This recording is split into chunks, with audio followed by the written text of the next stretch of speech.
maybe that was it. Yeah, having to close to it.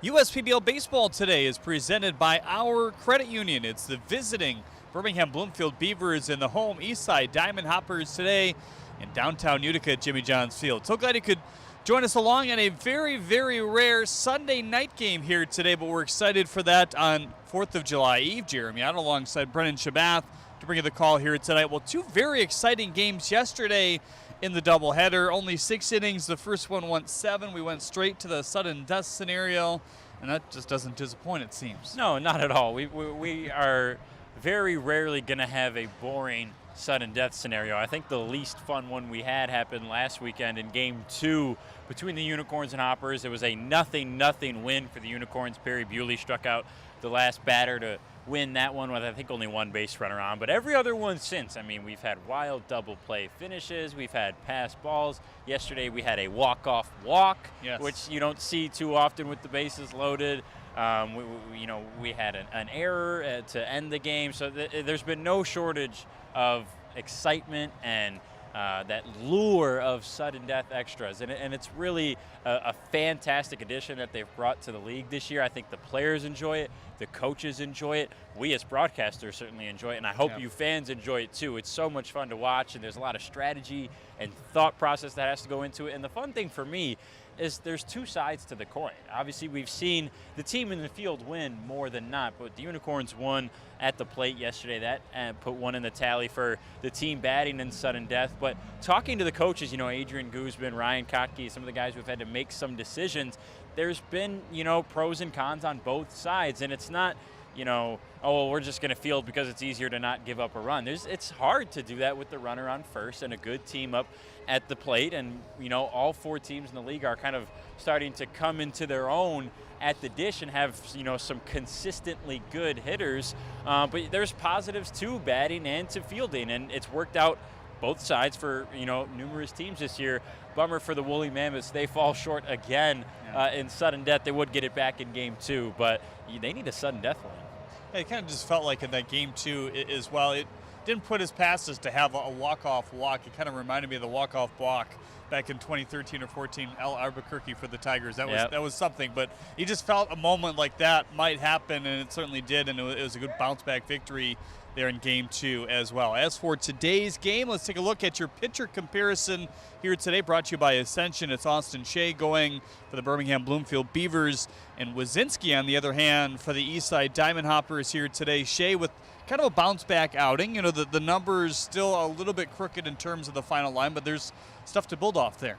Yeah, he had 1 walk to 5 strikeouts, which is really good for him compared to the 3 appearances before that. He obviously had the 1 standout, only an inning and a third, and I think 6 or 7 walks, a couple hit batters as well. The big thing for Shea is facing the leadoff man.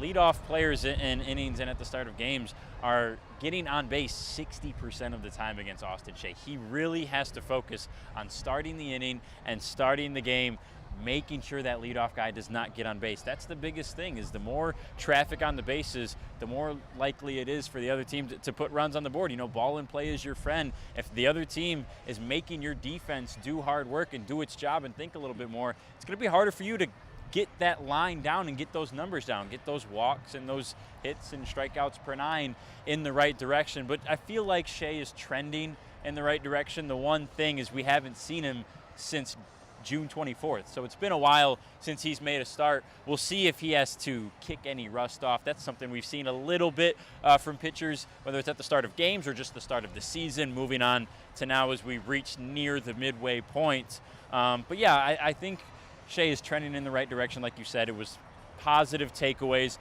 from that outing he had on the 24th.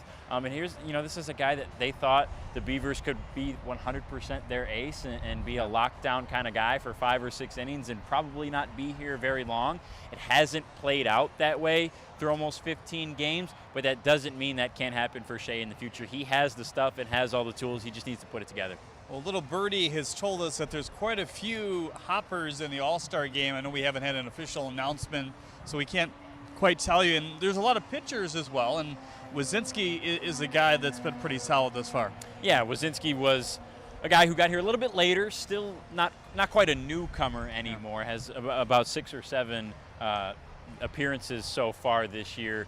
Has struggled a little bit with the long ball, particularly against the Unicorns, which I guess anybody's going to struggle with the long ball against a lineup like that, with the way they've been hitting the ball. But he just has to, he's struggled with the long ball in some 2-strike counts too, which, you really have to make batters chase when you get ahead in counts like that. And even if it's 3-2, you got to challenge them and make them have a good pitch. And Wazinski has a challenge fastball. He can get it up to 92, 93. He's located it pretty well from what we've seen. If he can challenge hitters and make them put a good swing on it, listen, in my opinion, it's harder to hit than it is to pitch. You're already at the advantage when you're on the mound. You've got to make that guy do his job. He's got a lot to worry about and a lot to think about. If you just make him put a tough pitch, whether it's a mistake pitch or not, sometimes you get away with one. You don't quite spin a breaking ball as much as you're supposed to. You leave a pitch a little bit up.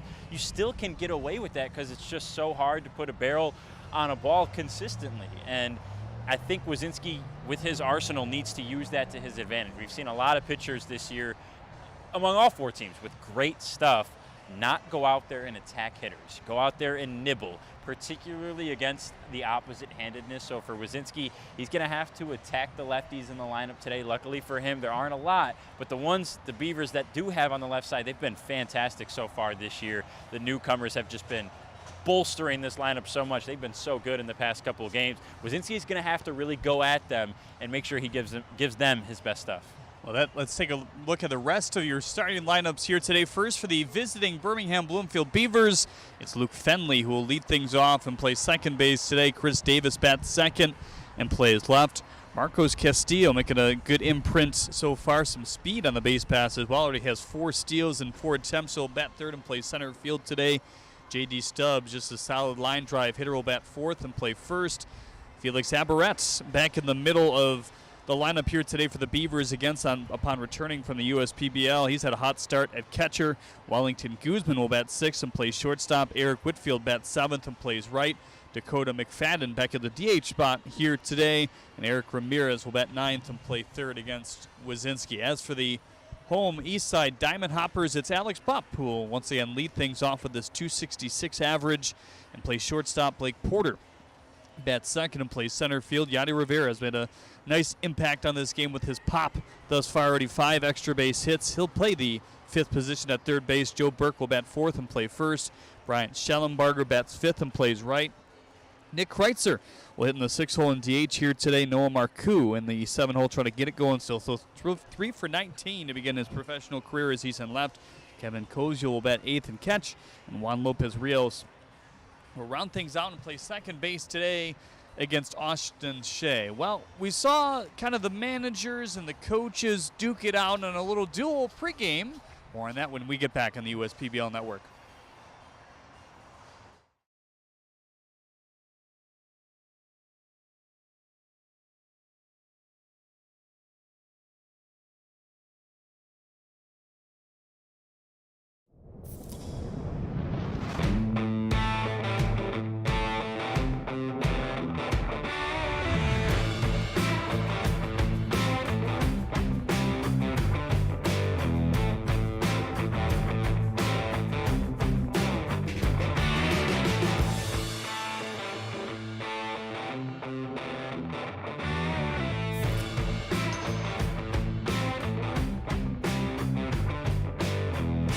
How do these business owners find the time for peace of mind? Because they rely on Tryon to handle difficult and time-consuming HR tasks like payroll, benefits administration, and more. Working with Tryon, one of the nation's top professional employer organizations, provides access to top-tier health care and employee benefit plans and its team of attorneys and HR experts. With Tryon, you don't have to grow it alone. Visit RelyOnTryon.com. You can always rely on Tryon. We're for people, the pioneers, the underdogs, the players, and the slow and steadies. We're for people, for who they are and who they could become. Yes, we're a bank, and some say our business is all about money, but that's an old idea. Because look past the money, and you'll see real human lives. We see it because we're for people. Huntington, welcome.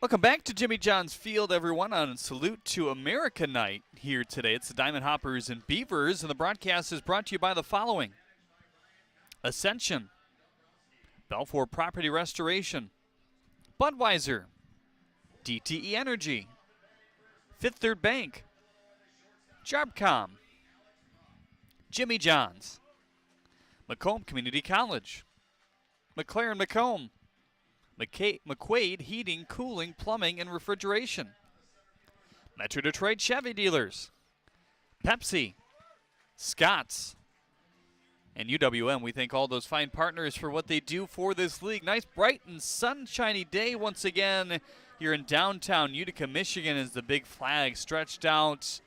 Fireworks later, a rare Sunday fireworks show on top of the rare 7 p.m. game on a Sunday as well. Now time for your keys to the game here today. Brendan, what do you think? Well, it's going to be really tough for the Beavers because they're starting down by a run. Ryan Kotke, the manager for the Hoppers, and Josh Hines, the assistant manager for the Beavers, both took BP today. And Jeremy Kotke got one over the fence. Hines didn't. That's a one-run lead for the Hoppers to start this game. That's going to be tough for the Beavers. I tell you what, it wasn't just kind of a fluke either. You know, he hit one to the warning track, and then his next round out, hit one straight down the line to the right of the 315 sign, just to the mouth of the Chevrolet Pavilion out there. We also saw Mitch Aker hit one out earlier as well, his second in a few weeks, right? Which is surprising here because all of the coaches we've seen take BP, Taylor Jellikowski, he's Mitch the Aker, best. yes, still. obviously. He's still closest to his playing days, but they're all non-hitting positions, catchers and pitchers. Mitch Aker obviously was a pitcher. Hines, Kotke, and Jelly were all catchers, but Kotke has a little bit of pop. Jelly obviously does. Hines was more of a gap-to-gap guy, and he'll be the first to tell you that. But, you know, when it comes to your game, obviously you got to put one over the fence, keep it a tie ball game at 1-1. First pitch between the Beavers and the Hoppers coming at you next year on the USPBL Network. Don't go anywhere.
Slide into a new home.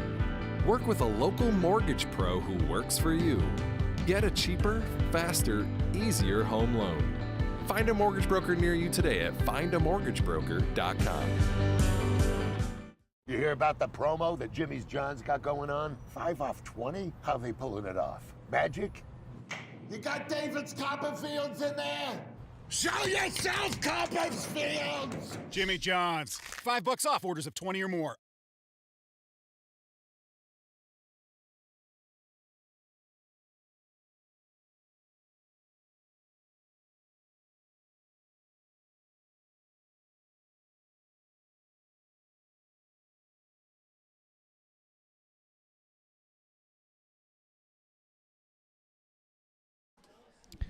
Jeremy Addo and Brendan Chabath back with you here at the ballpark. So glad you could tune in on this 4th of July Eve here today. There's Mr. Wazinski taking the mound for the Eastside Diamond Hoppers. Coming into play today, making what feels like a few more starts. I mean, you look at, a guy like Wazinski, and he came in just a couple months, or less than a month ago, obviously, after the kind of first wave of cuts and guys coming in and out came in, but now starting to get his feet wet here in professional ball. Yeah, starting to rack up the appearances. He's only had 4 total, 3 of them starts, so this will be obviously his 5th, and he's starting to, like you said, get his feet wet and be a more experienced and seasoned pro on this Hoppers rotation. Like we talked about, an exciting young pitcher, has a lot of potential. I think a very high ceiling, especially for a taller guy. Stands up there on the mound at 6'8", 200 pounds, has a high, arm angle for some hitters. Some of them, especially on the shorter end. I mean, you're looking up at this guy coming down on the mound, and that poses a big threat for some guys, and it's hard to hit against.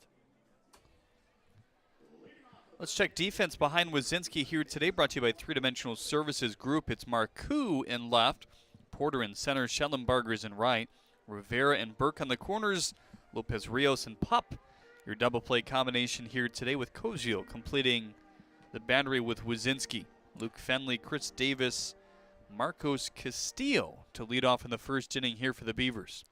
Still a few missing pieces defensively for the Hoppers right now. First pitch to Fenley, whacked off the top of the screen and back down. Whit Hughes, their everyday starting catcher, still dealing with a bit of a thumb injury. Kind of got it bent backwards receiving a pitch last week. He'll be back this week, we expect, later in the week.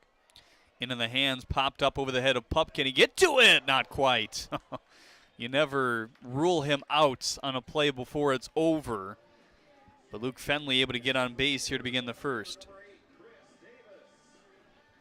Well, not every single can be a liner through the infield or one out to the gap. Sometimes you get it on the inner half of the barrel and just put it in play somehow.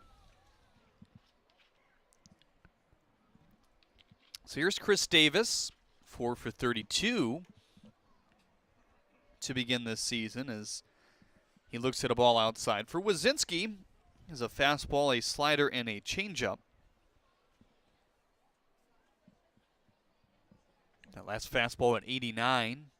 Now the 1-0.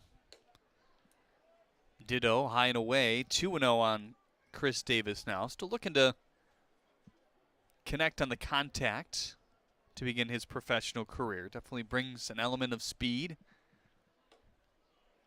Very great defensive left fielder so far for the Beavers as well. Their new additions, him and Castillo up at center, have been fantastic defensive additions for the Beavers. Short lead for Fenley, the 2-1, swing and a miss. You can see the improvement for Davis at the plate. You can see that he's starting to get it a little bit. Still swinging at some bad pitches here and there, but finally making contact on the ball. He's put a lot into play. That 4 for 32 doesn't really show how many ones he's put in play for lineouts and stuff like that. High and away, good pitch to throw on right there. Got him. Fenley erased here in the first inning. There's one out and now a 3-2 count on Chris Davis as well. I was just thinking when I was updating Luke Fenley's stats in my sheet before today, I was surprised he doesn't have any steals. You know, we've seen him run around the paths after getting on, and he's got a lot of speed. And while he was over there, I was thinking he might go. But it was a good throw down there. His manager, Von Joshua, was very complimentary of him before the game just says, hey, he does a lot of things right. There's not one thing that you can point at that he's not good at. He was a guy who started at shortstop when he got here, and with the addition of Guzman, made the move over to second base. Didn't play much second base before getting here, and he's looked comfortable there, has made a few nice plays. And really can't say enough about what he's done at the plate.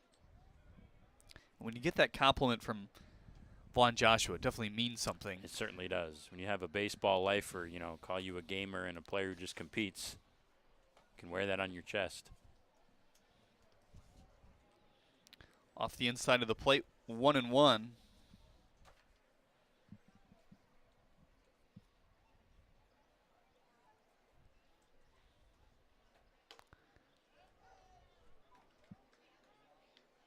Vaughn was describing a few things around the cages before the game here today, and just to hear him talk about the guys he's played with. Willie Mays, Reggie Jackson. He's describing how he's going out on a ball on second base, playing for the Giants, Jackson coming in. It's just like, yeah, this guy. Yeah, it's easy to forget the big names that come along with the career, the illustrious career that he's had.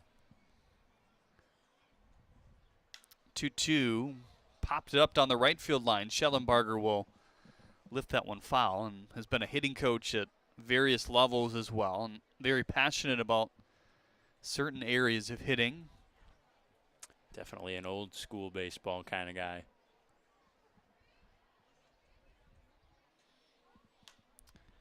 2-2 lifted foul.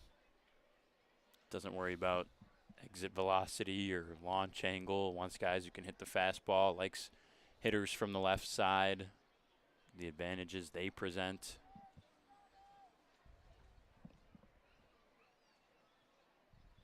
Two whiff and a miss at the top of the zone for the second out here in the first inning. J.D. Stubbs now comes to the plate here in the first. Nice elevated fastball there from Wazinski, 90 up in the zone with 2 strikes. Seen that be so much more useful of a put-away pitch in recent years. Stubbs 8 for 29 to begin his professional career. At least he looks at a fastball high, 1-0. First inning brought to you by Our Credit Union. We thank Our Credit Union for their sponsorship of the USPBL. They're actually on the concourse here today, greeting fans with some freebies. Fastball away, 2-0 on Stubbs now. Talking to Vaughn as well, kind of about the differences of levels of minor league baseball. 2-0 pitch popped up. This one into the short outfield. Pup looking at it, but it's Marcoux who has the better angle for the third out here in the first inning as well. Nothing really becomes of the leadoff single. Fenley caught stealing at second. Davis with a walk, but then the strikeout, the caught stealing, and a pop-out was the 3 outs here in the first. Now over to Kara, your in-game host today. Thanks, Johnny. JJR Field General today, sponsored by Michigan First Credit Union, went sniffing around the stands and found a very special fan in the stands today. Our friend Gloria is actually visiting from Chicago to see some family. So JJ just knew she was the special fan he had to pick out. And let's give a big thanks to our friends at Thrifty Florists for providing this absolutely beautiful bouquet. So if you see Gloria around, give her a good welcome to the area. And you see JJ, give him a good pat on the head. All right, let's send it right back up to you, Johnny. Kara sending it back to the public address announcer Johnny Grab here today. Check your Freaky Fast Facts brought to you by Jimmy John's. It's a New Englander tradition to eat salmon and peas on the 4th of July. I like salmon. I'm a salmon guy. Me too, yeah. Salmon's good. I don't know about peas. Benjamin Franklin wanted the national bird to be a turkey instead of the bald eagle. That's interesting. That's simply wrong. One World Trade Center is exactly 1,776 feet tall to represent the year of America's independence. I gave you a regular fast fact yesterday. You want one today? Of course, yes. The Detroit Tigers are selling tickets until midnight tonight for $17.76 for tomorrow's doubleheader. Isn't that pretty cool? There you go. Here's Austin Shea on the mound for the Beavers here in the first. Alex Pup, Blake Porter, Yadi Rivera, the 3 men due up against Austin. We kind of talked about his line from his last game. It's been about 10 days, 4 innings, 5 hits, 1 walk to 5 strikeouts. That's kind of the part you circle there with a 1 walk to 5 Ks. Struggled with the walk to strikeout ratio really since he's gotten to the professional level at the USPBL, but the stuff is definitely there. I mean, we've heard it talked about throughout the USPBL brass. They think his stuff is really good when it's on point. Just want to, get him to recognize maybe how good that can be and perform well here today. Yeah, I think that's the thing is we all know that Shea has the stuff, and we've seen it in spurts, but we need to see it, for a long stretch of a full start, really a strong 5 or 6 innings. And he needs to understand that he has that stuff. He needs to build up that confidence a little bit and really realize what he can do and how good he is on the mound. Check your defense behind Shea here today, brought to you by the three-dimensional services group. It's Davis in left, Castillo in center, Whitfield out and right, Ramirez and Stubbs on the corners, Fenley and Guzman trying to turn the double plays here today with Abaretz behind the plate. Anytime I say Guzman, because he's so new to the league, I just think of Adrian Guzman. Yeah, I always want to call him Goose. Haven't okayed that with him yet. Fastball on the outside corner for strike 1 to Alex Pup. He's driven in 5 this year. The walks are not his highest of volume, but guy that can hit for some pop when it's right. Fastball away, 1-1 on the shortstop here for the Hoppers. You'd like to see a few more extra base hits out of the top of your order if you're Ryan Kotke and John Dombrowski. But, singles still work as long as you can get that first guy on by any means. That's always important. Stubbs at first playing in. Everybody else pretty much normal depth. They're a little bit shallow in the outfield there with Davis in left and Castillo in center. 2-1 quickly on Pup. Righty and righty matchup here in the first inning. It's a new bat for Pup, isn't it? I don't remember that color. Yeah. 2-1, hits the corner for strike 2. Saw Abaret with a similar looking one, a red and blue one. Yeah, that was nice too. I remember that from BP. 4th of July type stuff, yeah.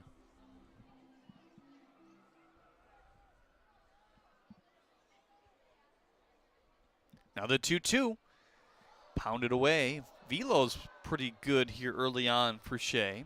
He's averaged around 88 so far this year, but it's up a couple ticks at 91 2 or 3 times. I think that's part of building up his confidence a little bit, is getting that fastball consistently to stay in the 90s. Swing and a miss. There's another. His first K here tonight into the books. Trying to limit this Hoppers offense. 82 degrees at game time here today.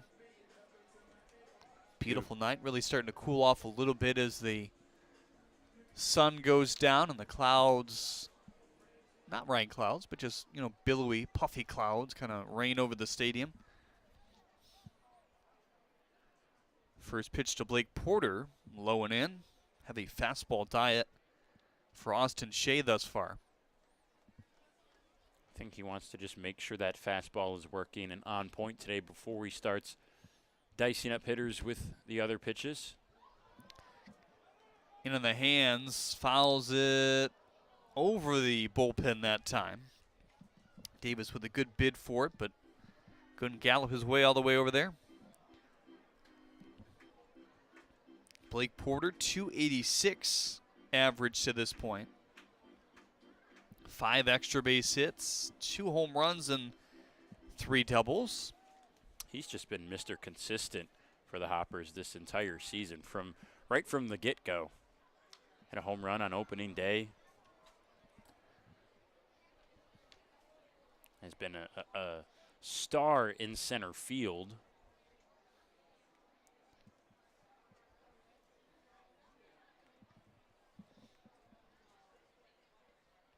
Now the 1-2. In the hands as Porter squeaked out of the way. I mean, certainly that's half the battle, right? When you start your professional career, you want to find something that's going to make you stick out. But You want to avoid everything that's going to make you stick out for the wrong reasons as well.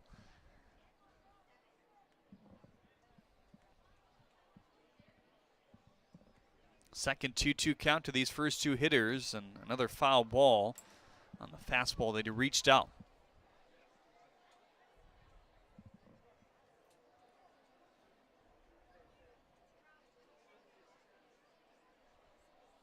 Infielder's back with nobody on and one out. Shea looking for his second consecutive strikeout as that slider got away. 3-2 now.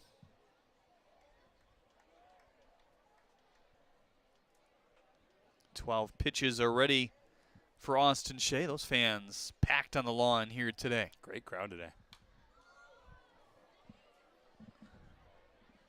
They brought the chairs out in front of the lawn as well. It's always an indication that, you know, we're nearing kind of the sellout variety. There's a lot of people in the patio spaces today as well, especially down the first base line. 3-2, popped him up, a lot of room for Ramirez. He's still going, and that one will find one of the patio spaces down the third base line. Usually this many foul balls in an at-bat is an indication that the hitter is seeing the ball well out of the pitcher's hand, just hasn't quite timed it up yet. Usually an indication of a hard hit ball to come. In there for strike three. Porter was hoping for a walk. Not so. Back-to-back strikeouts for Austin Shea.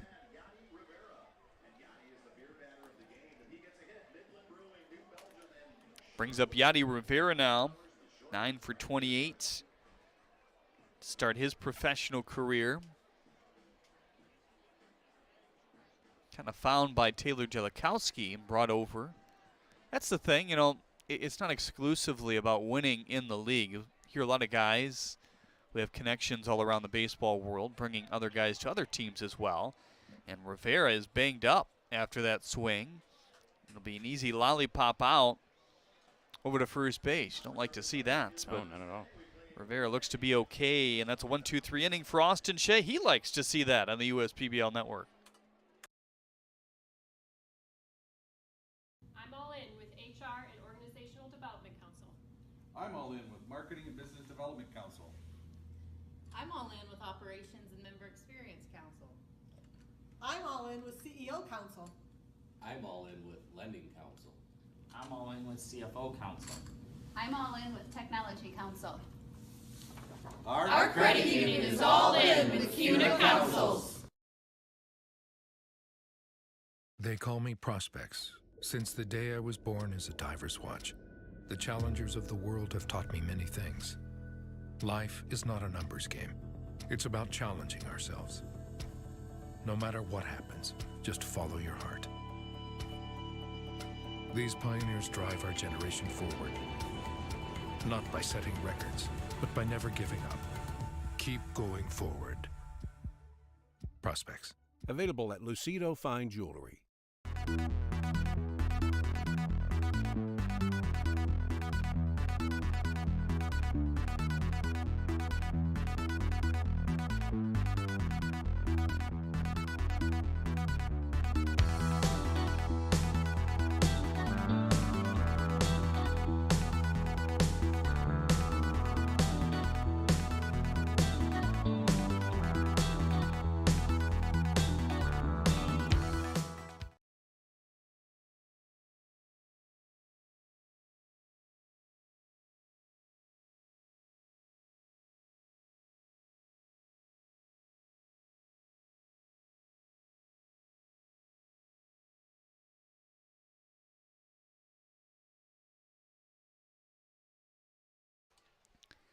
Wazinski running his second inning of work here. Both pitchers pretty solid in that first. We did see some deep counts and quite a few fouls, especially off of Austin Shea. He got a 1-2-3. There's nice depth to the breaking ball for the first strike on Aberrett.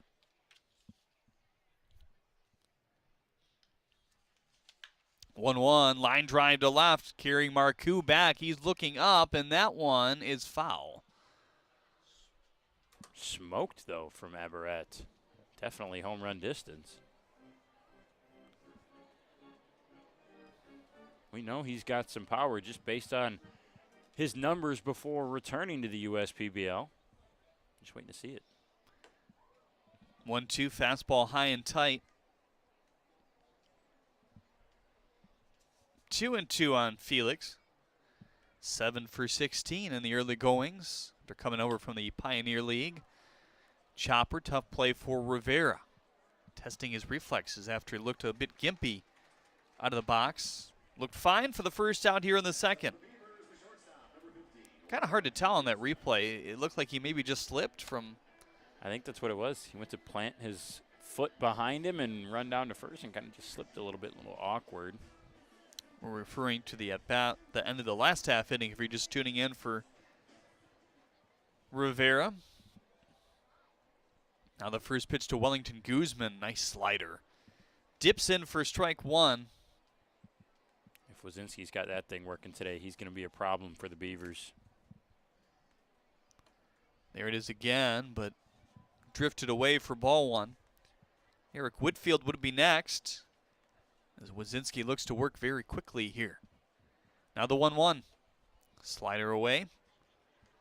2-1 on Wellington. Solid shortstop. They think this bat will be very good once he gets settled in as well. Fastball in, now 3-1 on Wellington.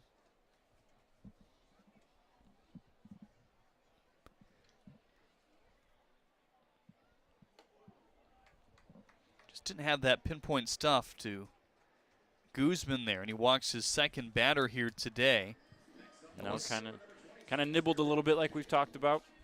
It was kind of a problem in his college season this year. Really didn't pitch a whole lot at both Akron and Oakland before this year in 2022. Did throw 58 1/3 innings.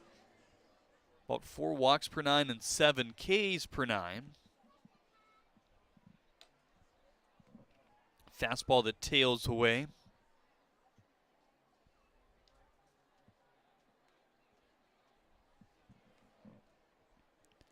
Guzman drifting off of first. That one took a wicked hop off the left side of the mound. Pop behind.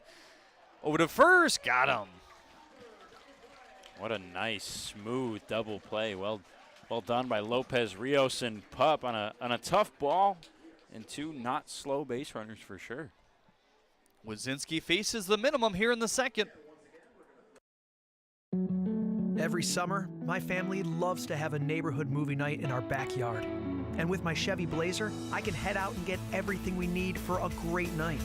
It has plenty of room for picking up friends, and the available hands-free liftgate is perfect for loading unhandy supplies.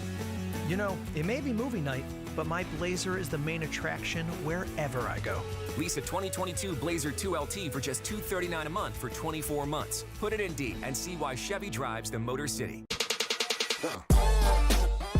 Check your checking.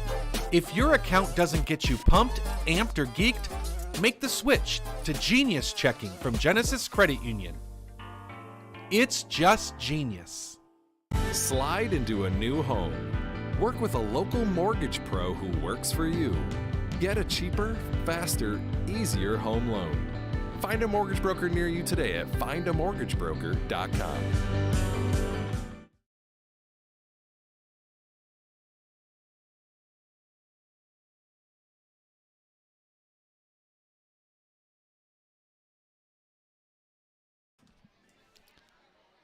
Some good defense and some good pitching so far through an inning and a half. Joe Burke, Bryant Schellenbarger, Nick Kreitzer. Your 3 men due up here in the second. A lot more comfortable today. Like to see that. He's hitting in the 4-hole. He's been in the 3-hole all year. Might be an adjustment that he enjoys. We'll see how it plays out today. Just look out for this bat tonight, ladies and gentlemen. Now the 1-1. Chopped on the ground to Guzman. Off his shoot tops over to first. 1 up and 1 down here in the second for Austin Shea. He wouldn't mind a quicker inning, I'm sure, here. Yep. Get that pitch count right back into order. We've had some good starts to games by these starting pitchers recently. Cook certainly had a great start through 4. Forgot to kind of check up on Adrian and see how he was after his hit in the hand with a comebacker. Impressive, though, that he was able to continue that outing. Definitely would have went longer than 4 if that was more than a 6-inning game, if he was healthy to do so. But 2 strikeouts, a lot of contact, just a base runner here or there. Line drive foul. Greg Lokinen in the first game also had a very good start. Just 3 innings of work for him, but 6 Ks. He struck out the side in the first. Yeah, that was in the doubleheader. He probably could have gone 5 or a complete game 6 in that one with the way he was working. But the Mammoths wanted to get more arms in there. The only game for them this weekend. Yeah, only game for both of those 2 teams, so a bit tough to navigate at times, but they handled it well, I think. Those 2 teams splitting the series. And that right there is the 3rd K already for Austin Shea. And I think we're starting to see the confidence boosted. You could see it in his stuff and just his demeanor. Again, the line doesn't necessarily show it in his last game, but there's some positives there. We talked about the walks to strikeouts. Only had 1 walk, and that was in his last inning. Yeah, I think the body language is the big one. It just looks more comfortable, more of an upright stance, you know, puffed out chest a little bit.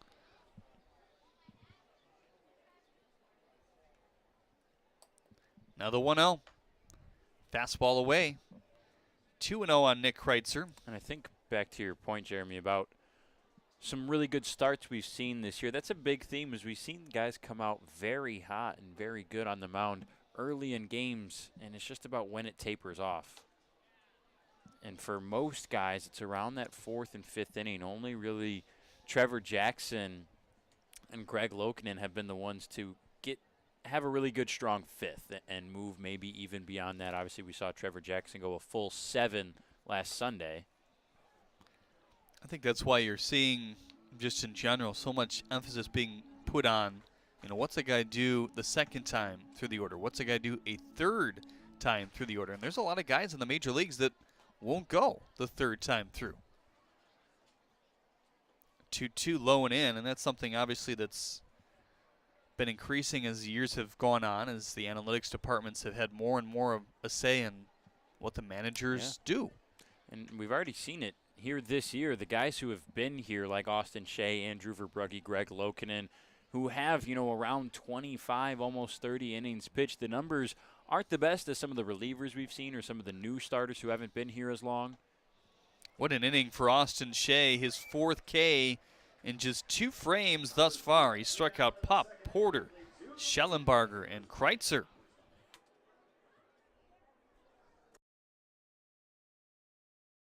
Companies are competing for talent like never before. With the complexities of handling tasks like payroll, benefits administration, and other HR functions, it's easy to see how a professional employer organization like Tryon Solutions makes all the difference. Tryon empowers businesses of all sizes to attract and retain talent by offering access to top-tier healthcare and employee benefit plans. With Tryon, you don't have to grow it alone. Visit RelyOnTryon.com. You can always rely on Tryon.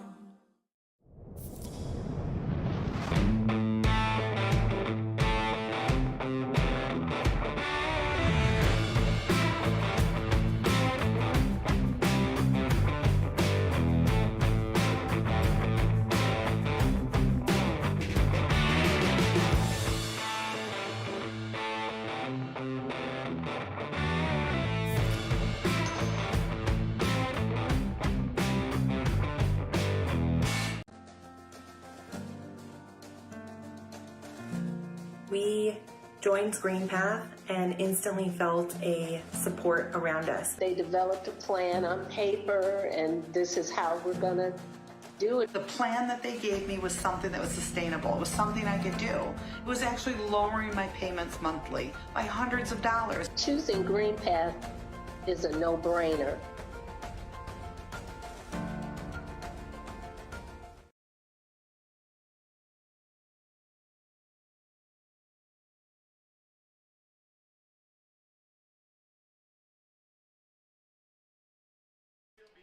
Here's Wazinski to begin the top of the third inning. These two pitchers have been on point. Got a nice 4-6-3 double play turn after the one-out walk in the second inning.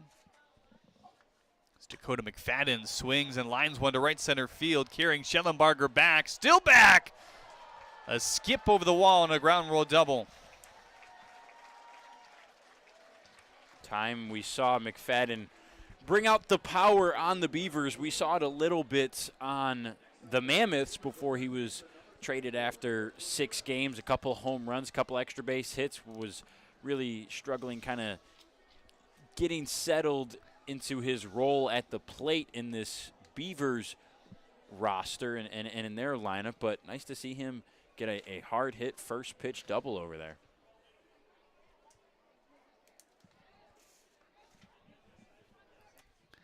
So now Eric Ramirez, the bottom of the order here for the Beavers, will line this one over the head of Rivera at third base. They're going to send around Dakota McFadden, rumbling around third base. Here he comes. The slide is tucking in, and the big fist pump as well, as his Beavers have a 1-0 lead.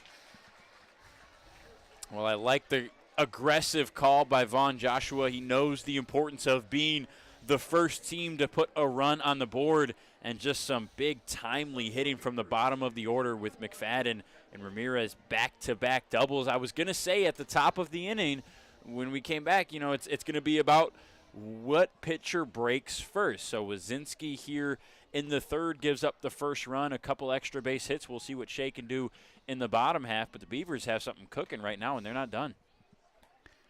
First pitch to Fenley. Slider in for strike one.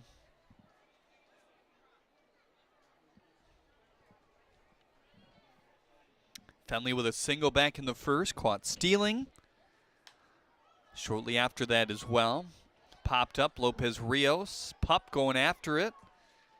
And it's Pup at the last second to take that one as they maybe pat down a divot in the outfield there. I'm not quite sure what that was.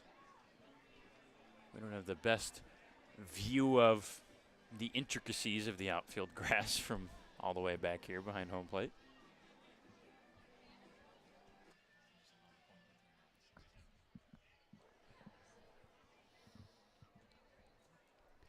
Chris Davis walking his first at-bat in the first. Takes a slider for strike one.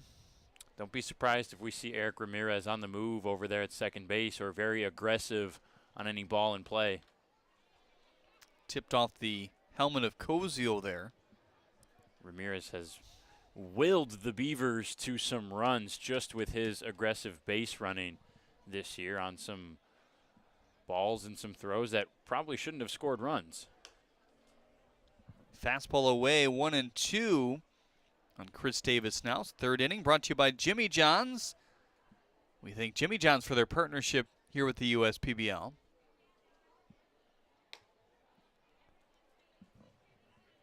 2-2 on Chris Davis.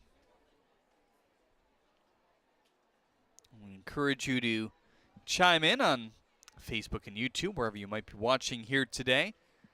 The 2-2 high and away. Florida Flip-Flops, I like that name. Says hello from Naples, Florida. I'd like to be in Florida wearing some flip-flops right about now. Wellington Guzman's dad's tuning in as well. 3-2 outside as Davis will make it runners on first and second here with just one out in the third. Manuel Castillo says, go Beavers, good luck Marcos. Cheers from San Antonio, Texas here today.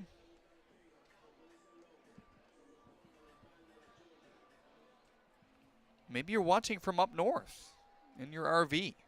I was talking to Malik Bolin of the Unicorns before today. He's also another player who works here as a server on the stadium staff on his off days. And he said, yeah, what's with up? He's from Texas. He said, what's with up north? Everybody here talks about it. I said, man, it's great. You got to get up there if you get a chance. Line drive into the glove of Rivera. He dropped it, and they'll say on the exchange as the second out is recorded. I was kind of thinking about that on the way to the park today. It's like, yeah, most people watching, unless you're from Ohio, probably don't know what that means. Yeah. And there's a big discrepancy what actually is up north. Well, I told him I went to our Arcadia Bluffs over on the west side of the state, right on Lake Michigan. We were talking golf a little bit, and I told him, yeah, up north is one of the best places in the country for golf. And I said, we really just call anything that's not Metro Detroit up north. Anything that's more than 2 hours away in either north or west of Metro Detroit, that's up north. 0-1 here on J.D. Stubbs. Tipped off the end of the bat. 0-2 now. You just got back from an up north trip up to Petoskey. Yep. Yeah, really nice area up there if you've never been. Maybe Bowling, if you're listening, Petoskey's another place. There's a lot of places around Petoskey that you can kind of venture to within a half hour or an hour. Good spots. Here's the 0-2. Rises away. Now 1-2 on J.D. Stubbs. Leadoff double by Dakota McFadden. He was driven along by the single by Eric Ramirez. Advanced to seconds after the throw. Here's the 1-2. Swing and a miss. Had him golfing at the slider near the outside.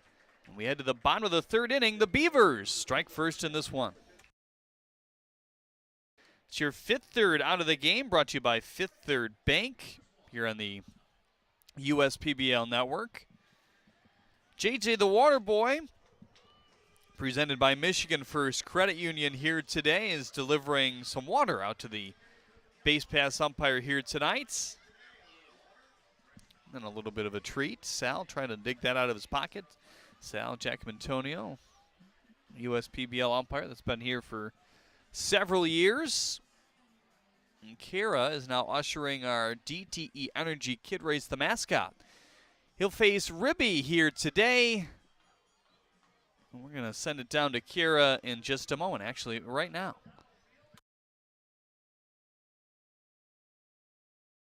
It is the DTE Kid versus the mascot race. I am here with Danny today, who's a pretty intense guy. He just told me he's a yellow black belt in karate, so I think he's got this one handled, okay? All right, are you ready, Danny? All right, 3, 2, 1, go! Go, go, go! All right, and Danny takes off. Come on, Ribby, you can catch up. Let's go. He's going 3. Come on, Ribby. Ribby's just now rounding 2. It's a little bit of a slow day for Ribby, I guess. He's coming home with that Captain America shirt on, and he's safe.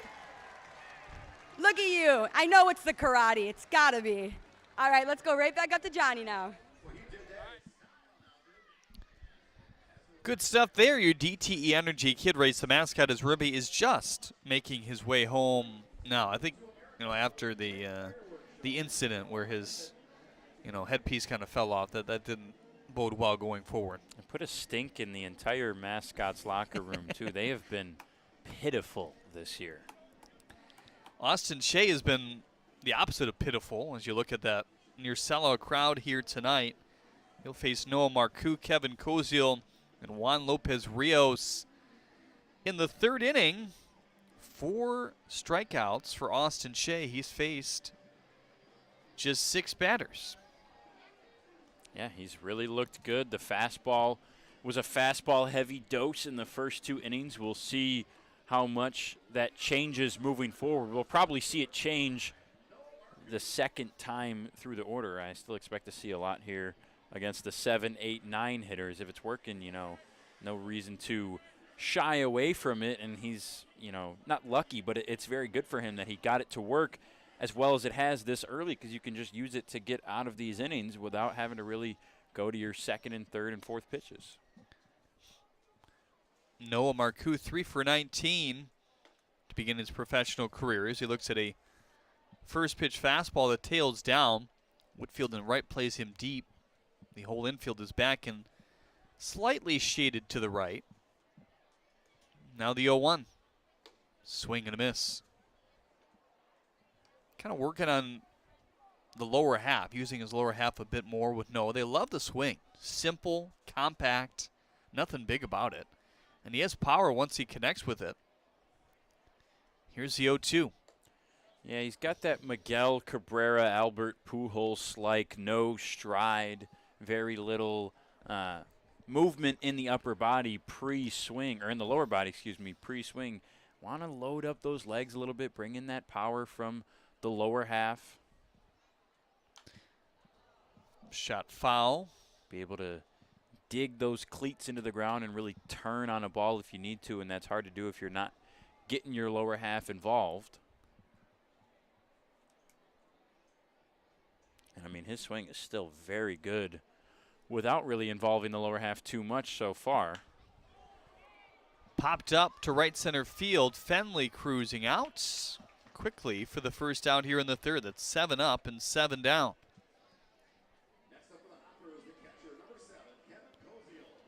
Now Kevin Koziel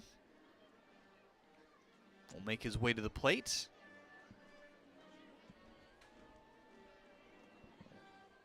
Seven up, 7 down, 4 of those strikeouts. Pup, Porter, Schellenbarger, Kreitzer. Some good hitters have all gone down thus far today. First pitch, swing and a miss. Koziel swinging out of his shoes there. He tried to jump on that fastball. He was ready for it. Just a little behind. Now the 0-1. Fastball away.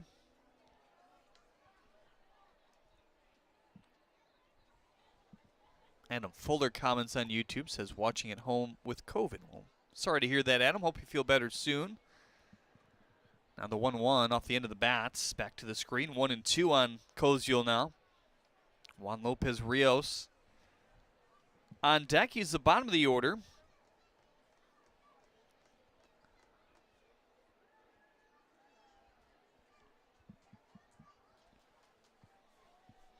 Waiting in a 1-2. Slider away. It's pretty much just been fastball slurve slash slider for Austin Shea. Kind of labels it as a slurve. I feel like more often than not it has more slider-like movement. Kind of looking at their replay, it looked like that a few pitches ago bit Aberrat. Here's the 2-2. Popped foul. Yeah, I think that last one bounced off the dirt and caught him in the mask before he could block it.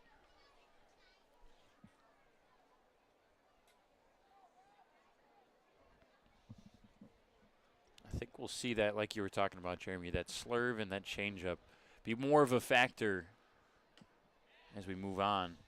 Ooh, that's a good pitch.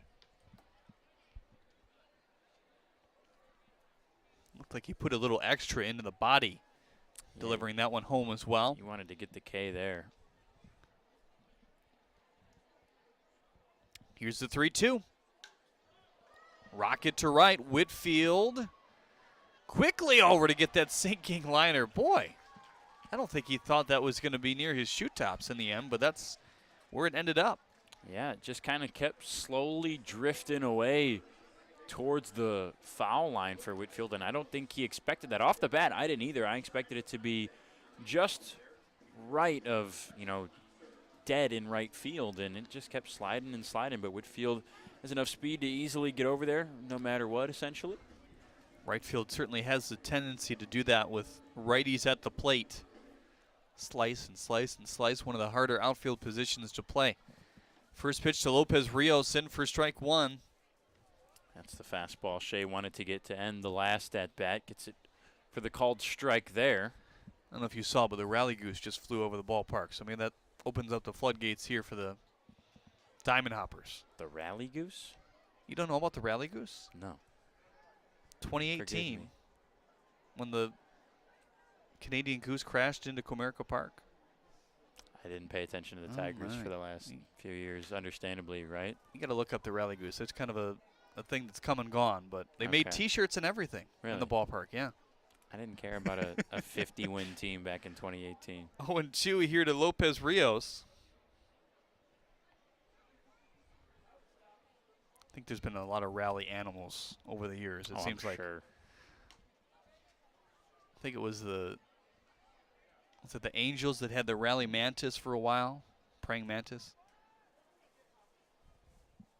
Does that even count as an animal? I mean, an insect, sort I of, guess. right. Yeah. Here's the 1-2. Fought off over the head of Ramirez into left field. That breaks up the perfect game through 2 2/3 here for Austin Shea.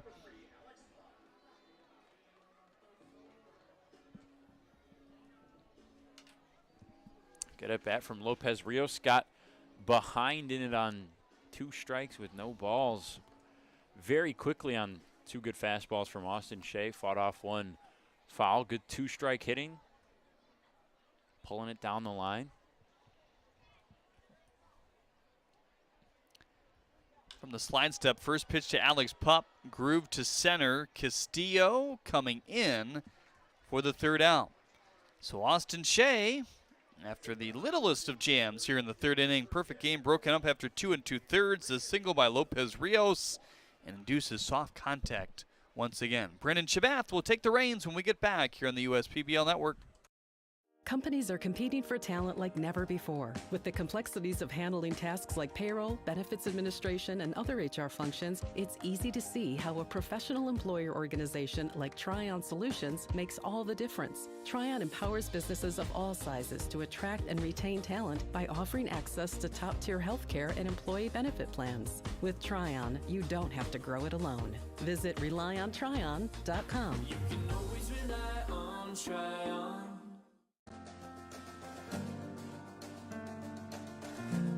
We joined Green Path and instantly felt a support around us. They developed a plan on paper, and this is how we're going to do it. The plan that they gave me was something that was sustainable. It was something I could do. It was actually lowering my payments monthly by hundreds of dollars. Choosing Green Path is a no-brainer.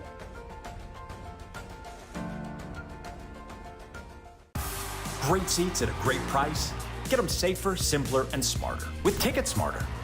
A proud partner to the biggest names in live sports and events, including ESPN events and iHeartRadio. Ticket Smarter has seats for over 125,000 live events and 48 million tickets for sale. All backed with the Ticket Smarter 100% ticket guarantee. Thinking about your next great live event? Think smarter. Think Ticket Smarter. Get your tickets your way, guaranteed at Ticketsmarter.com.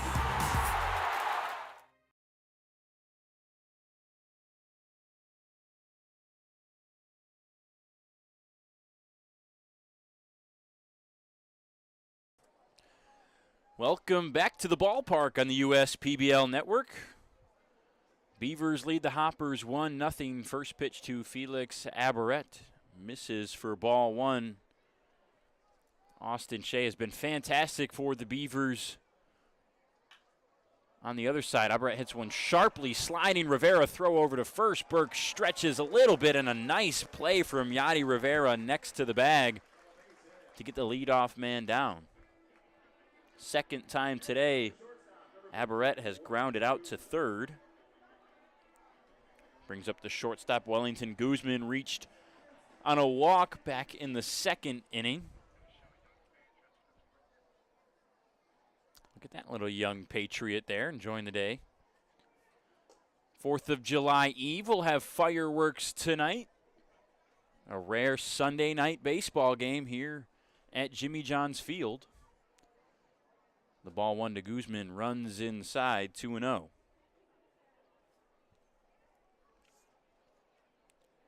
Guzman 4 for 18 to start his professional career in the USPBL. Fights that one off, fouled on the first base side. Couple RBIs for Guzman. Got his first 2 professional RBIs on a double in Friday's game against these Hoppers. Looks at a called strike 2 on the inner half. Guzman, a 5-season college player. The 2-2 misses and fills up the count. 2 seasons at Winston-Salem State, 3 at UNC Pembroke.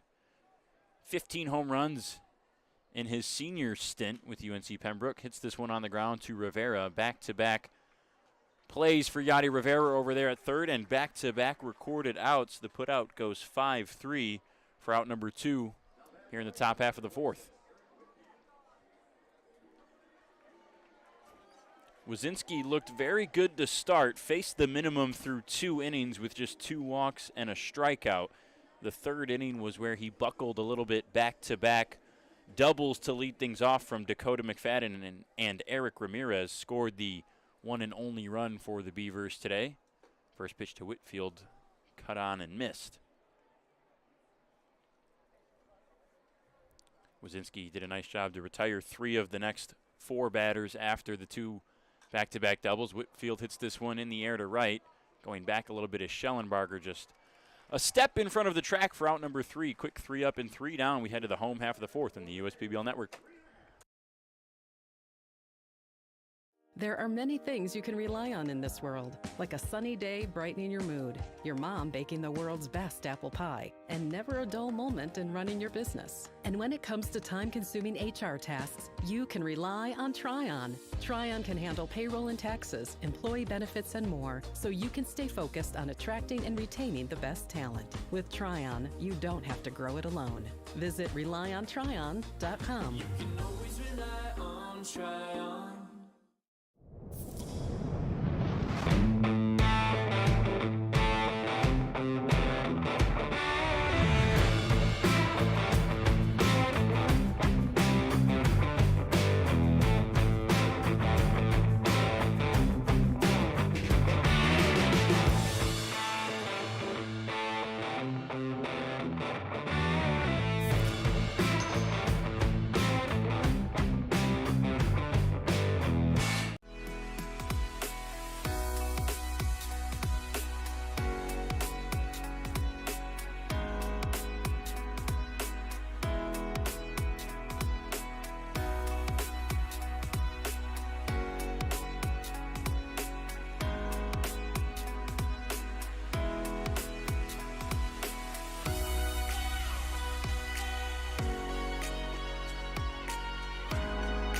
Throughout your life, from big moments to ones well-earned, we're your financial guardian angel. Alliance Catholic Credit Union.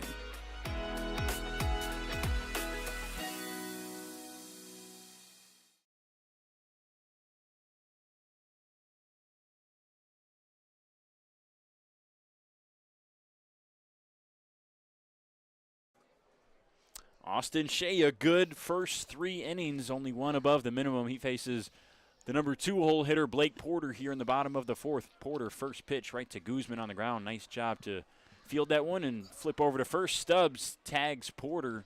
His foot was on the base anyways. 1 pitch, 1 up, 1 down. Yeah, that's one of those as a first baseman you kind of fear. You don't want to be off the bag, but you also don't want to mess up a routine play, but it works out in the end here for the Beavers. And Austin Shea just continues what's been a very good outing. I think he's doing a better job as well. The later he goes, trying to induce maybe a little bit more early contact, keep that pitch count in order.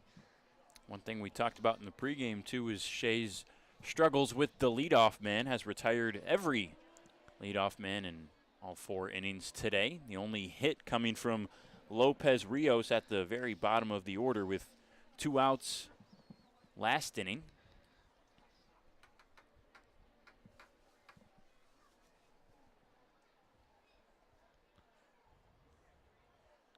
Ball 1 on Rivera, riding fastball above the zone. Kind of with the maybe lone exception of the ball hit to Whitfield and right. Even that one hung up there, so I don't know if you can classify it as hard hit or not, but most of these balls hit today have been pretty weak contact, so that's a good sign. 2-0 popped him up. Fenley ranging back, waves everybody off. Sky high pop out for out number 2. And yeah, Jeremy, I underline in my scorebook for hard hit, and I don't have any underlines for Austin Shea today. It's official then. Yeah.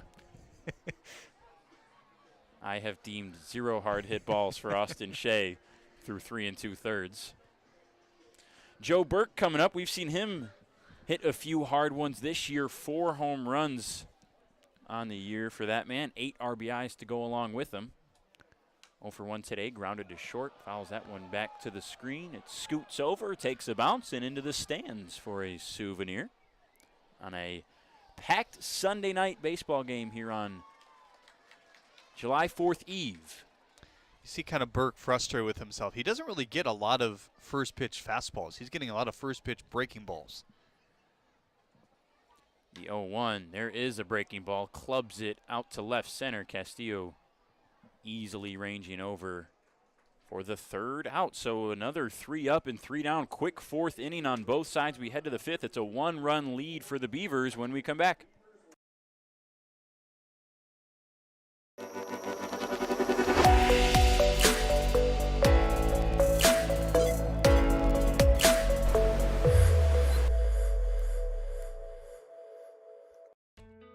As your neighbor who works at Ascension, Michigan, and a cardiologist who's practiced for more than 20 years, I'm going to keep asking, how are you feeling today?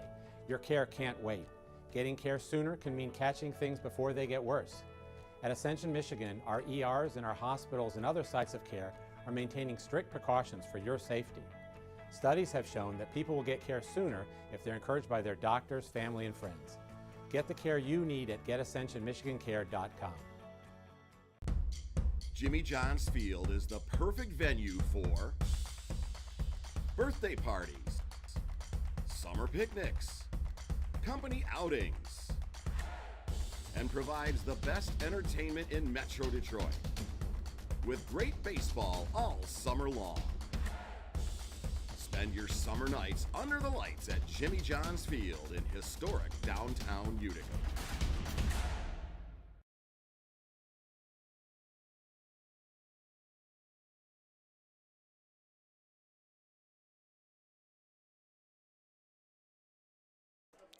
Yet another pitchers duel we've got here on July 3rd, our Sunday night game. Just before we celebrate the 4th of July here in downtown Utica, fireworks tonight. We've had a lot of pitching duels lately, Jeremy, and sometimes those ones are fun, sometimes not. Your thoughts on a pitching duel? I like them. I think it's cool to see guys at their best on the mound, working fast as both of these guys have, and striking out some good hitters. McFadden, one of the few guys to have a hard hit ball today. He looks at a strike one, led things off in the 3rd with a double, and then scored on the ensuing pitch when Ramirez got a double down the left field line. The 0-1 is back up the middle, bouncing ball there to field it is Lopez Rios. Tough throw from the air, not in time by a mile. And McFadden back-to-back hits in the leadoff position. For a big guy, McFadden covers a decent amount of ground in a quick way. We saw him come around third base on a ball that wasn't extremely hard hit in the outfield, but it wasn't, a for sure bet that he was going to score from second. He rounded third, took a good path to home plate as well, and the throw ended up being up the line and kind of off home. He's just very athletic. You can just see it in his demeanor and his actions. First pitch to Ramirez, big cut and miss. McFadden actually threw BP to the coaches the first time we talked about it with Taylor Jellikowski and Justin Karn and Mitch Aker. He was throwing. They said it was a good BP. He was throwing BP to some of his teammates too, even after his round was done. He came into the league as a utility guy. It was listed. Has played a few positions. The 0-1 slider outside. I think Vaughn Joshua was happy that he got a hold of him here as he kind of came over midway to start his professional season to the Beavers. Sees a lot of tools that can be brought out in him. A couple tweaks here and there. Ball and a strike to Ramirez. Frustrations rise with himself on that. Big swing and miss. And in general, just a guy that size with the athleticism, you always hear glowing in terms of the coaching staff on their potential and what they could do going forward. 1-2 now, and 3 whiffs for Eric Ramirez leads to the third strikeout of the day for Jacob Wazinski.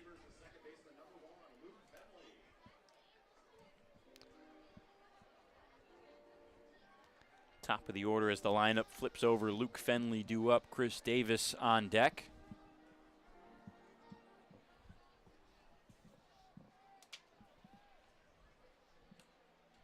Initial offering, a slider outside half for strike one. I think it's very apparent here in this game as well what Fenley is able to do at second base. Kind of treats it as a shortstop mentality, just the confidence he has. Another slider. Fenley ducks out of the way. He was lucky that one slid. I remember Mitch Aker telling me a story one time when he was batting that he saw a pitch coming at his face and he said, "Oh, that's going to slide," and it didn't. Dinged him right in the head. Fenley lines this one on the ground, back up the middle. Pup will step on the bag, fire to first, and get the twin killing to end the inning. Alex Pup with another sparkling play at shortstop. We've seen that all year. Hoppers trying to get on the board. They trail by a run. Home half of the fifth coming up. Dunham Sports is a proud partner of the USPBL. Big names, low prices, delivering value since 1937.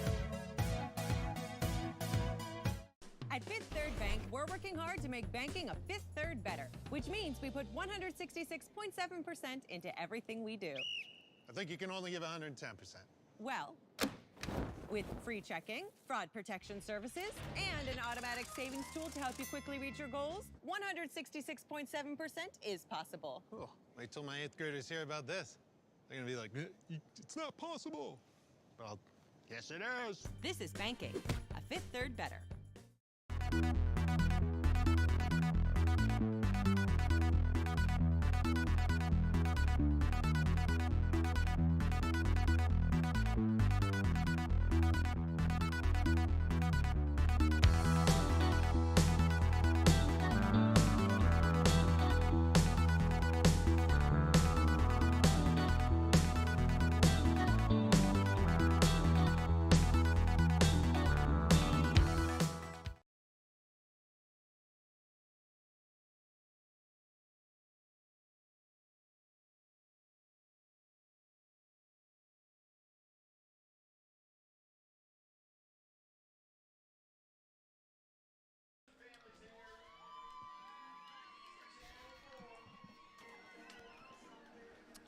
Young baseball fan in the making, enjoying a ballpark hot dog there. Always love to see that. That's a cute looking one. Enjoying some Sunday night baseball. We are as well. Austin Shea's been fun to watch.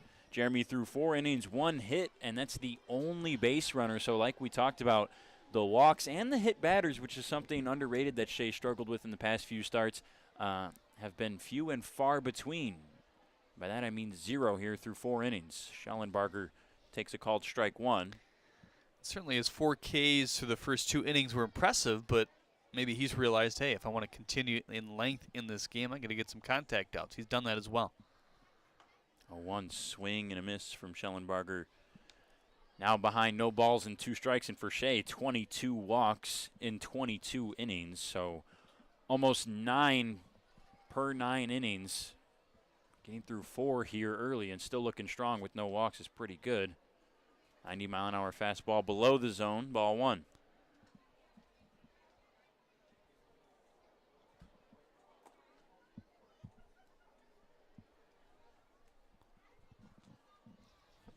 One, 2. Schellenbarger dances out of the way, down at the feet.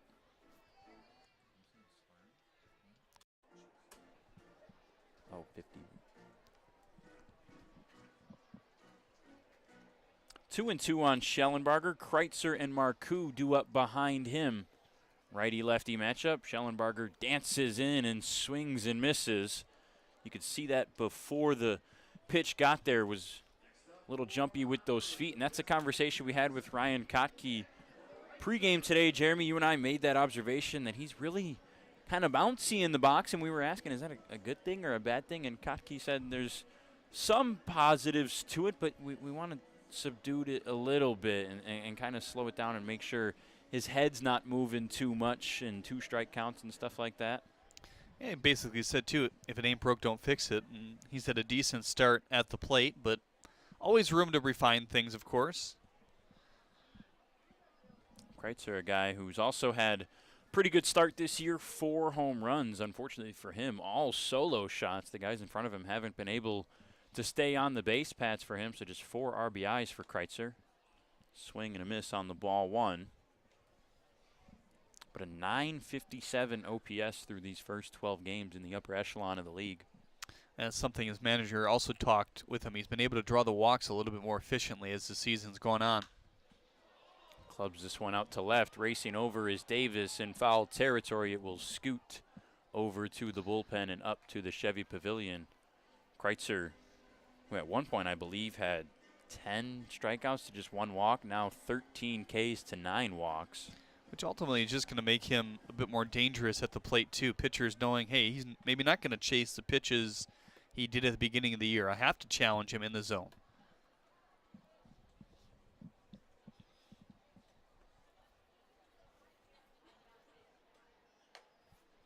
One-two, fastball again with some life, but can't find the zone on the outer half.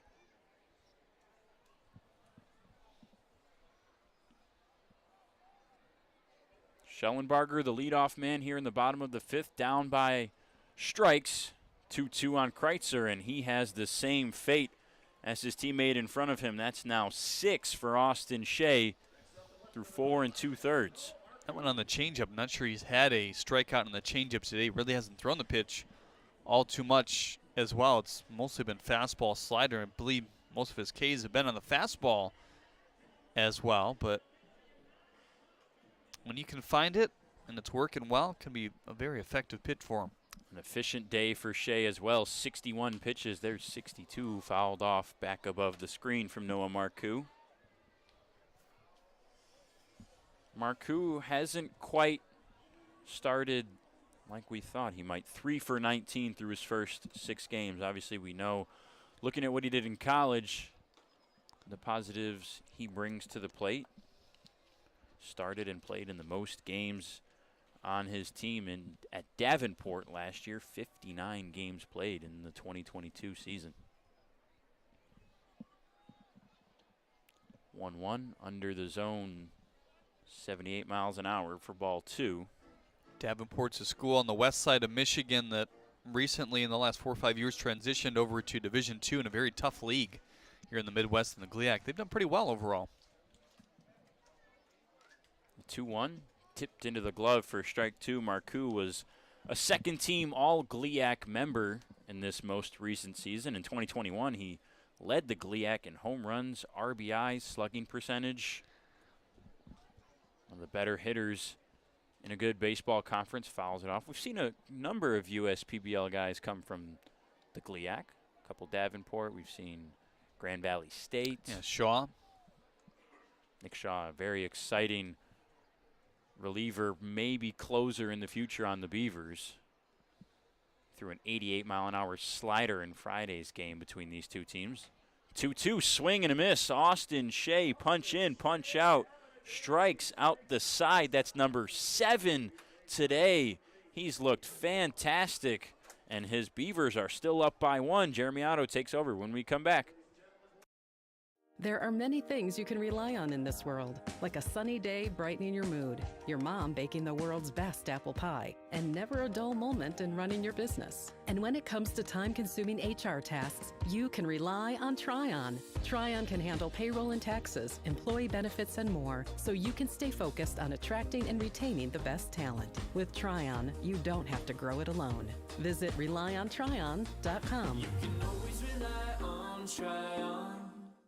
One thing that makes Detroit Mercy unique and different from other universities is that the faculty truly care about you and they're always there to help. Whether it's asking questions after class or going into the office hours, they're always there to lend a hand and really make you feel at home. People are here to work together, and whether you have a question or you're discussing topics within the class, you can go up to your professor and they know your name. They're just willing to help you become a better overall student. Detroit Mercy. Build a boundless future. You hear about the promo that Jimmy's John's got going on? 5 off 20? How they pulling it off? Magic? You got David's Copperfields in there? Show yourself, Copperfields! Jimmy John's. $5 off orders of 20 or more. Slide into a new home. Work with a local mortgage pro who works for you. Get a cheaper, faster, easier home loan. Find a mortgage broker near you today at findamortgagebroker.com.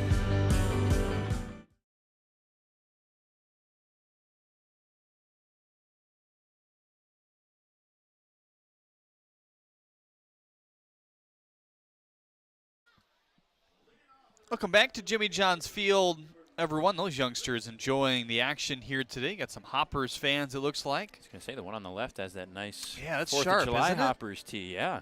It's only in kid sizes. We've got to work out some deal where we get these promotional items. That's a kid size, though. You think you can fit into that? We'll make it work.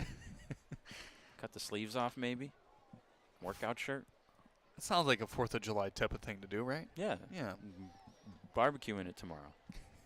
Go watch some fireworks. Chris Davis whittles that one off.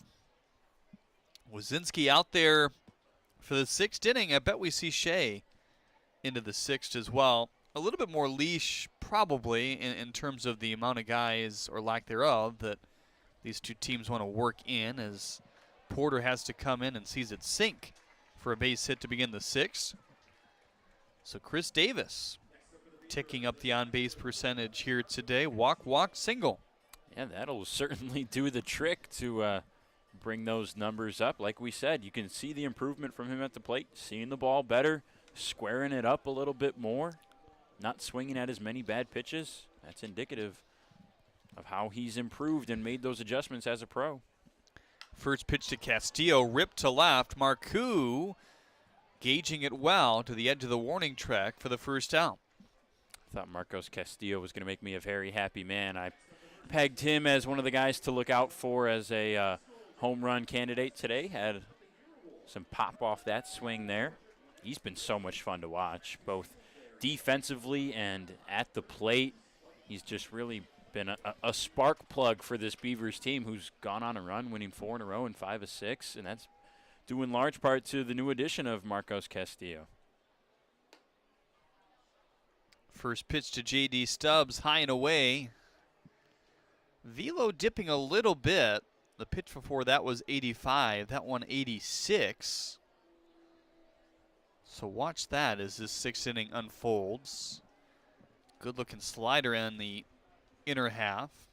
Dan Mueller, our fine analytics intern to our left, runs the flight scope, helping us out with that. Now the 1-1. Fastball away, that one at 86 as well. 2-1 on Stubbs. We did see someone kind of range out to the outfield there to start tuning up and stretch out at least for the Hoppers in the bullpen.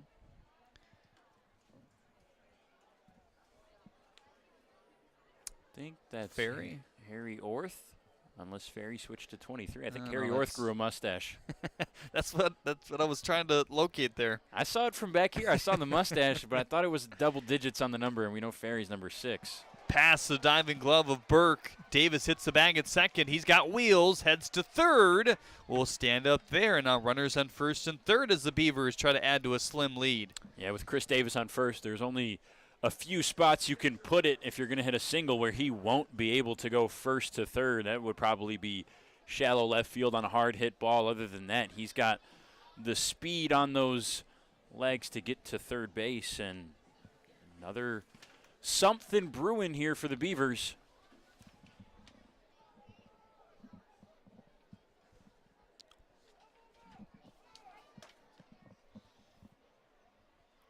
Felix 0 for 2 today. 2 ground balls to the third baseman, Rivera.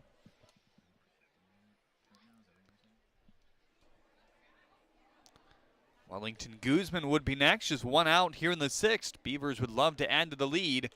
With how good Austin Shea has been today, there's no action in their pen, so almost guaranteed to see him in the 6th. 1-1 now on Aberrett. I mean, why wouldn't you? He's been spectacular. Working a one-hitter right now. High chopper, bounds into the glove of Rivera, hops up. Not in time as Burke comes off the bag. 2-zip as Chris Davis touches the plate. Really love the effort from Yadi Rivera at third. We've seen him make a few good plays already. He just has to have the awareness. He stopped for that half second to look at second base, and Stubbs running over there, maybe trying to turn 2 or at least get the lead runner while conceding the run. But I think at that point, that was kind of not a hard hit ball. It took him a second to get up to the knees. You got to just fire that over to first and make that executive decision to get the out. Fastball by Wellington Guzman. The only other run by the Beavers scored in the third. That was after a leadoff double, driven in by the single by Eric Ramirez. And this rally here in the sixth started via the leadoff single by Chris Davis. Orth has not yet begun throwing. Now he does, actually, as I say that. Breaking ball inside, 2-1 on Wellington Guzman. Walk in the second, ground out in the fourth. Well, the Hoppers have a busy schedule in the non-publics in this upcoming week. I think they want to get as much as they can out of Wazinski without having to use too many arms. Have some guys ready to go for the non-publics that will take place after 4th of July celebrations. High and in. The bases are loaded here in the sixth. That's the third walk today for Wazinski.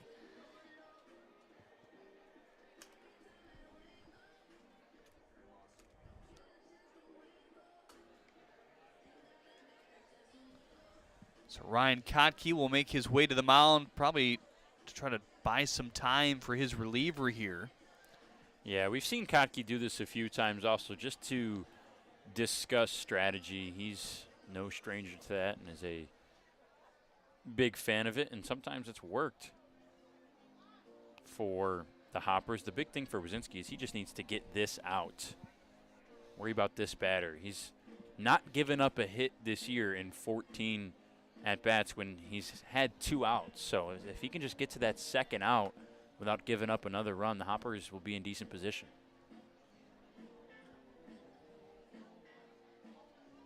Stubbs on third, Aberrett on second, Guzman on first. Single, infield single, walk. Has allowed them to reach a run already in after the leadoff single by Davis. First pitch to Whitfield, ripped back to us as this one is just off the top of the screen. Were you ready? Do you think we're going to get one this year? It's got to be perfect to get over the screen and then under the roof of the suites above us to get near this window, I think. I have not seen one in 2.5 years, but the moment we say something like this, it's going to rip in. Here's the 0-1 on the ground to the second baseman, Lopez Rios. Lunges one way, then realizes he only has one play as J.D. Stubbs scores. 3-0 Beavers with 2 outs. And surprisingly, the Hoppers were a little bit shifted up the middle there. I think the philosophy was expecting Whitfield, if he was going to hit it on the ground, to pull it, and then Lopez Rios would be able to get over to second more quickly to get Guzman, but smart decision by him, again, just to get the out. Don't worry about Guzman over there at second. Concede the run. Don't add any more damage to this already rally inning for the Beavers. Tough first pitch there for Dakota McFadden as he's way ahead of the slider. Double and a single for Dakota. And not the best of reads maybe for either Aberrett or Guzman, but that ball did jackknife right back to Koziel. Aberrett knows all about that, how this field can play. 1-1 on McFadden. Eric Ramirez, the bottom of the order, is on deck. This is already the 7th man to the plate here in the 6th inning. Now the even pitch. Slider in there for strike 2. I think he's kind of ditched the fastball, knowing maybe that the velocity has lowered as this game has gone on. It's like we talked about. Work it, use it till it works, and then you got to work on your second and third pitches to put guys away.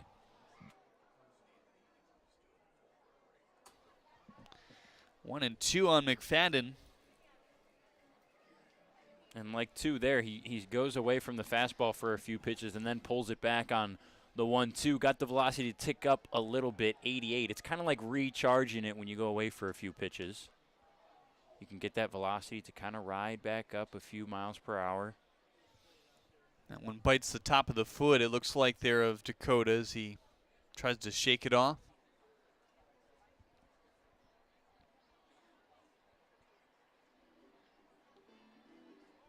I think he just said my toe. Yeah.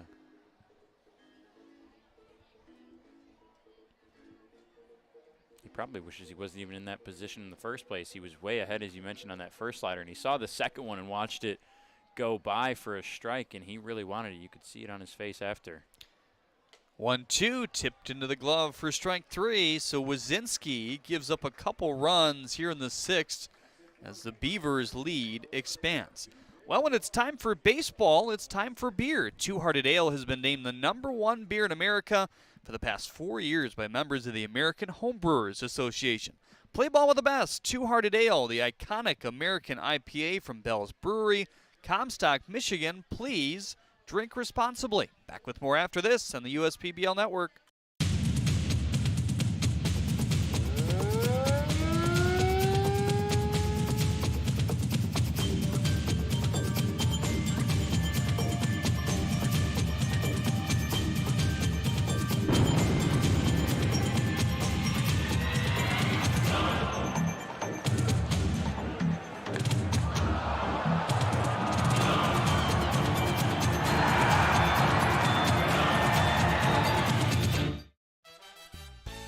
Make your move with a quick and easy mortgage from Genesis Credit Union.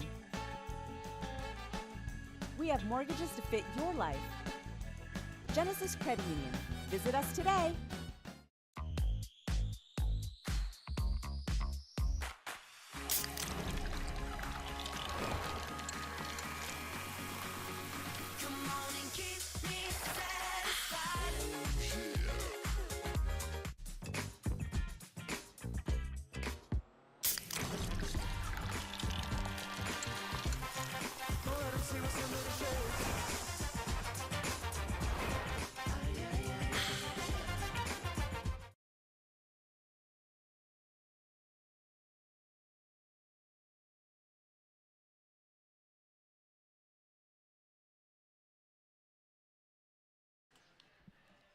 Austin Shea back out there as we thought. He struck out the side in the 5th.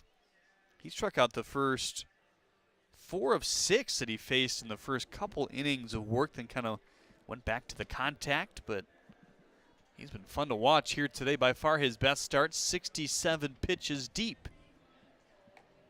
We saw a little bit of a dip maybe in the stop of Wazinski, but I think there was a little bit of an adjustment there midway through what was a longer inning for him. By far the longest inning of the night, 7 batters.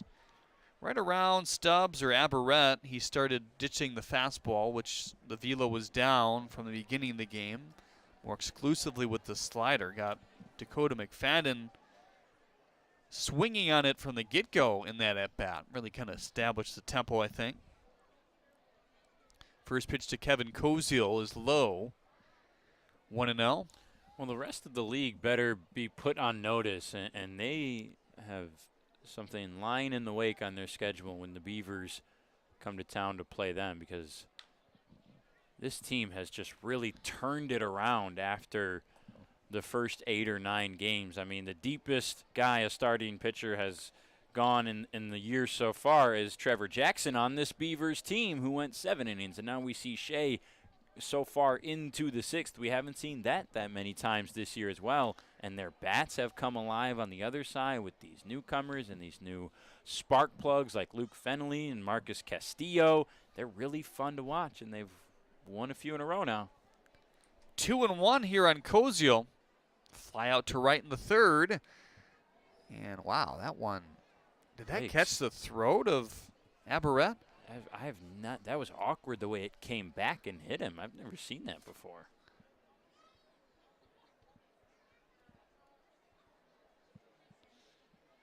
I'm going to give him ample time to try to shake it off here. Trying to look at this replay on our YouTube monitor. I think it still caught him on the mask, not quite the throat.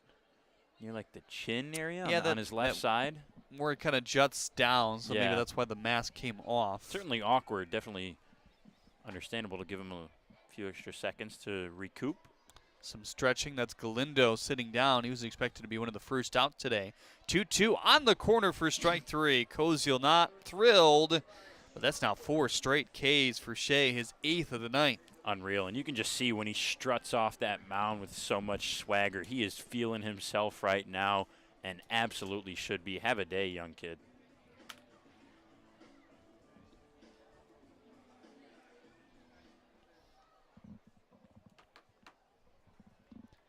First pitch to Juan Lopez Rios, pumped up the middle for a base hit. Man. And he still is the only man with anything on base against Austin Shea tonight. Not only is Lopez Rios getting his work in and boosting his own numbers, but he's adding a few blemishes on this beautiful scorecard we've seen from Shea. The only guy to get on base, and now he's done it twice, back-to-back at-bats, both singles.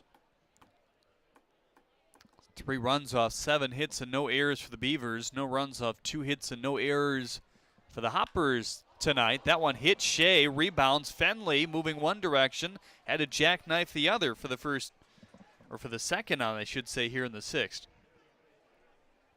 Nice job by Fenley. We've seen middle infielders have to make that play a few times this year. We've seen quite a few comebackers run into some pitchers. Obviously, we talked about the one yesterday to Adrian Cook. Keon Taylor got hit with one yesterday as well. A couple that have bounced off the mound and redirected. So many times we've seen middle infielders. I was talking with Luis Attilis of the Unicorns before today about one yesterday. When they head off Taylor, they're moving quickly up the middle to try to beat that ball towards second base, and then they got to redirect and come back. That was a nice job by Fenley to get there and make the play in time. That one slammed on a left to base hit. Lopez Rios puts the brakes on. Very smart decision for Ryan Kotke and Juan Lopez Rios. I thought they were going to send him, and we knew that was going to be trouble. We've already seen Davis with a, no pun intended, firework throw from left field to get a man out before. You don't want to run on a guy who's been on top 10 plays. Yandy Rivera 0 for 2 today, ground out, pop out. Those at bats in the 1st and 4th. And an at bat into the 6th now in his equation.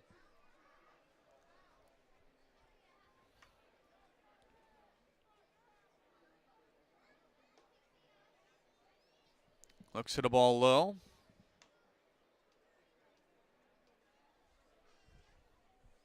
Three through 6 today have yet to record a hit. That includes 4 Ks.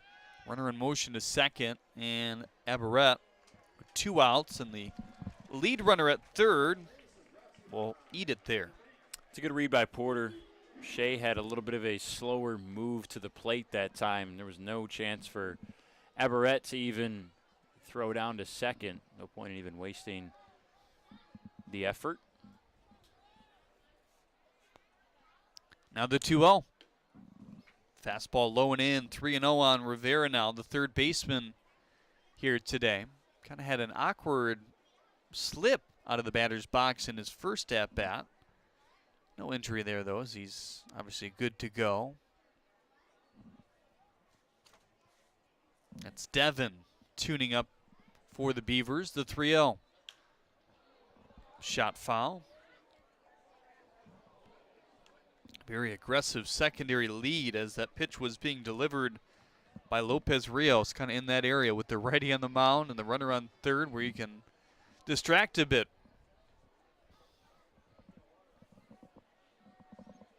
This is a big pitch, though.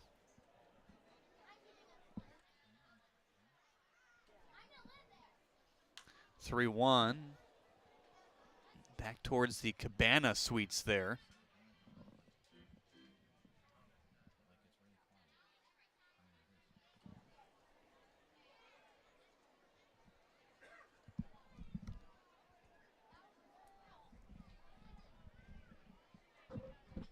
Two runners in scoring position with 2 outs. The Hoppers looking for their first run, the 3-2. Slider away, Shea wanting that. And the plot thickens a bit here in the 6th. One swing of the bat can turn this game upside down. Well, that's the first walk we've seen from Shea today, and you could see that he wanted that pitch to be called. It was close.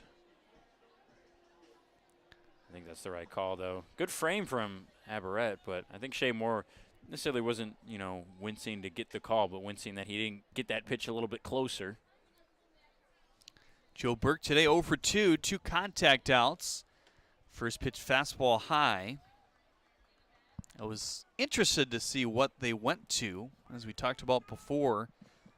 A lot of teams tried to go first pitch breaking ball on Burke, at least in the last couple weeks or so.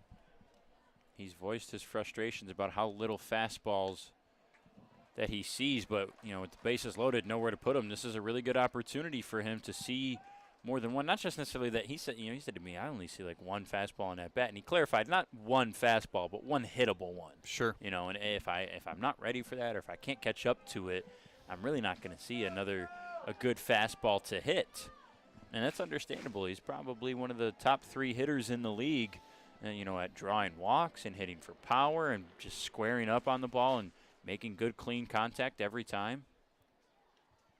Now the 2-0. Fastball away, 3-0 on Joe Burke. Lopez Rios on third. He started this with a single. Blake Porter on second. And Yadi Rivera on first. I wouldn't be totally surprised to see Burke swing 3-0 here. Oh, not at all. He's definitely got the green light on a good pitch. Here it comes. He did not turn it around. That's all right. It's a smart decision a little bit. That's a good pitch from Shea. Credit to him. In on the hands, elevated, tough pitch to. You got to get out in front of that one early and pull that down the third base side. That's tough to do for Burke there. Kind of looked like he was taken all the way. Here's the 3-1. Swing and a miss. Fastball that tailed away. 3-2. And this is what we talked about. Burke is seen since Shea got behind. He's seen only fastballs in this count. Now you have to be a little bit more defensive. That was the pitch that he wanted right there. Probably his last pitch here tonight. Now the 3-2, runners moving. Fly ball, left center field. Castillo is under it on the edge of the warning track. It kept carrying below the scoreboard, and that will be a loud out number 3 here in the 6th. Difference of a lead for the Hoppers, and the end of a great outing there from Austin Shea here tonight. Back with more after this on the USPBL Network. Every summer, my family loves to have a neighborhood movie night in our backyard. And with my Chevy Blazer, I can head out and get everything we need for a great night. It has plenty of room for picking up friends, and the available hands-free liftgate is perfect for loading unhandy supplies. It may be movie night, but my Blazer is the main attraction wherever I go. Lease a 2022 Blazer 2LT for just $239 a month for 24 months. Put it in D and see why Chevy drives the Motor City. We build roads, bridges, wind farms, and pipelines, schools to skyscrapers. Our members create monuments. We operate. We're the operators and mechanics behind the advanced heavy machines that move Michigan forward. We maintain boilers and HVAC. Our members run the complex heating and cooling systems that we all depend on. Our training is second to none, and safety is our priority. We are Operating Engineers 324, and we keep Michigan running. Great seats at a great price. Get them safer, simpler, and smarter with Ticket Smarter. A proud partner to the biggest names in live sports and events, including ESPN events and iHeartRadio. Ticket Smarter has seats for over 125,000 live events and 48 million tickets for sale. All backed with the Ticket Smarter 100% ticket guarantee. Thinking about your next great live event? Think smarter. Think Ticket Smarter. Get your tickets your way, guaranteed, at Ticketsmarter.com.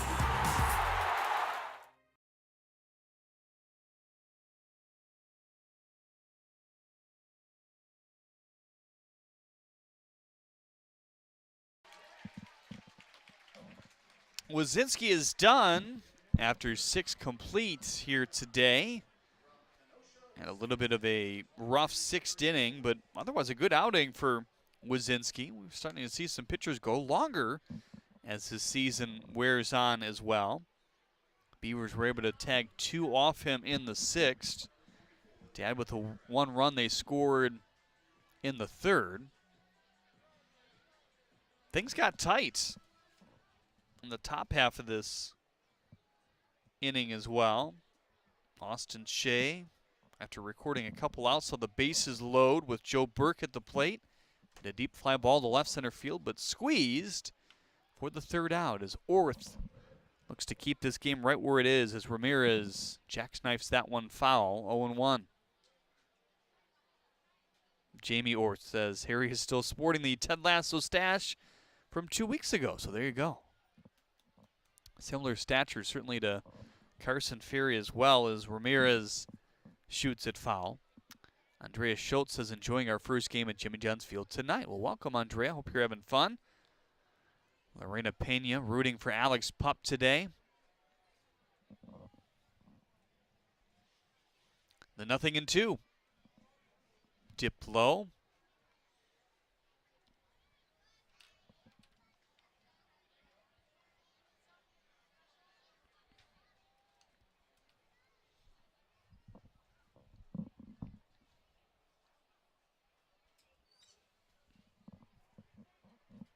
Now the 1-2 to Ramirez. Swing and a miss. Got him with the slider that time. It's a nice looking slider from Orth. Good to see him come out and get a strikeout to start. Actually, on second look, he does not throw a slider. He throws a fastball, splitter, and curveball. So I believe that was the splitter. But has slider like movement on it. Sure did. First pitch to Fenley, ripped on the ground to Rivera. Easy play for him for the second out. Rivera's looked really good defensively today over at third. Not easy to keep your composure. He was lucky he was pretty well hit by Fenley to him. Got there quickly, but we talked about Fenley's speed today, and he was down to first pretty quickly. Only beat him by a step and a half or a step, and deep throw. Nice job. Here's a man who's seen the ball well today. 2 walks and a single. Had a run scored back in the 6th inning as he looks at strike one. He worked 2-3-2 counts to Wazinski in his first couple at bats. Now the 0-1. Try to check his swing. He did. 4 for 32 entering the day. Now has 4 walks on the season. 3 runs scored. The 1-1. Tough splitter there. Kind of floats and darts down. 1-2 on Davis now. Splitter's a fun pitch. Lopez Rios. That's a quick 1-2-3 7th inning for Orth. Keeping the game right where it is. Hopper's bats trying to get going when we get back.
Why are all these business owners smiling?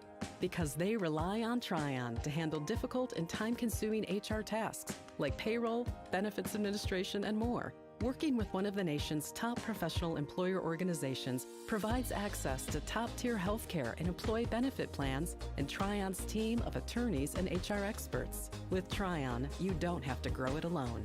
Visit RelyOnTryon.com. You can always rely on Tryon.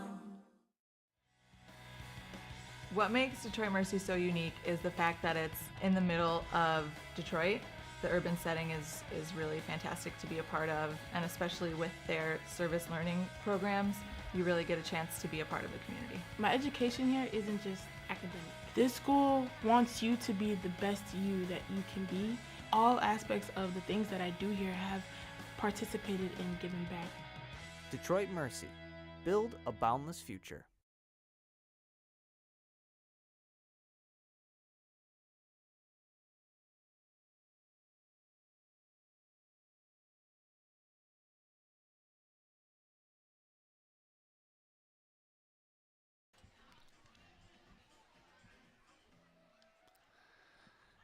Zach Devin taking over on the mound for the Beavers after 6 really, really good innings.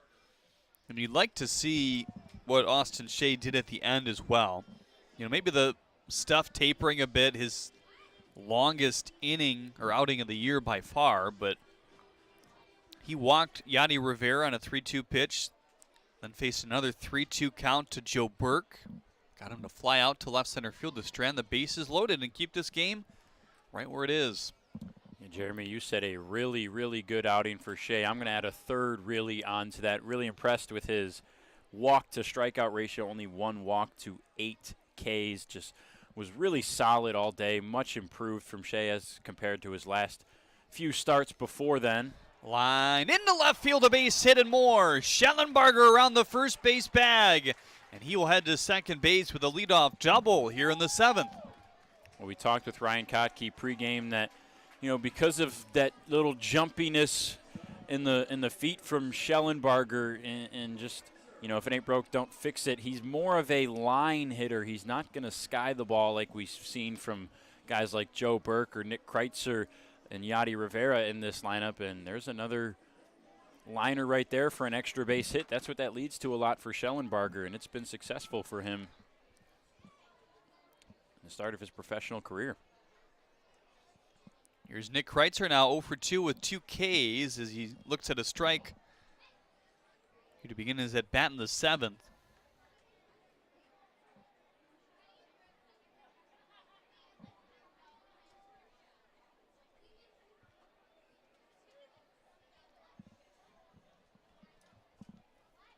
Now the 0-1. Kind of went funky out of the hand there for Devin.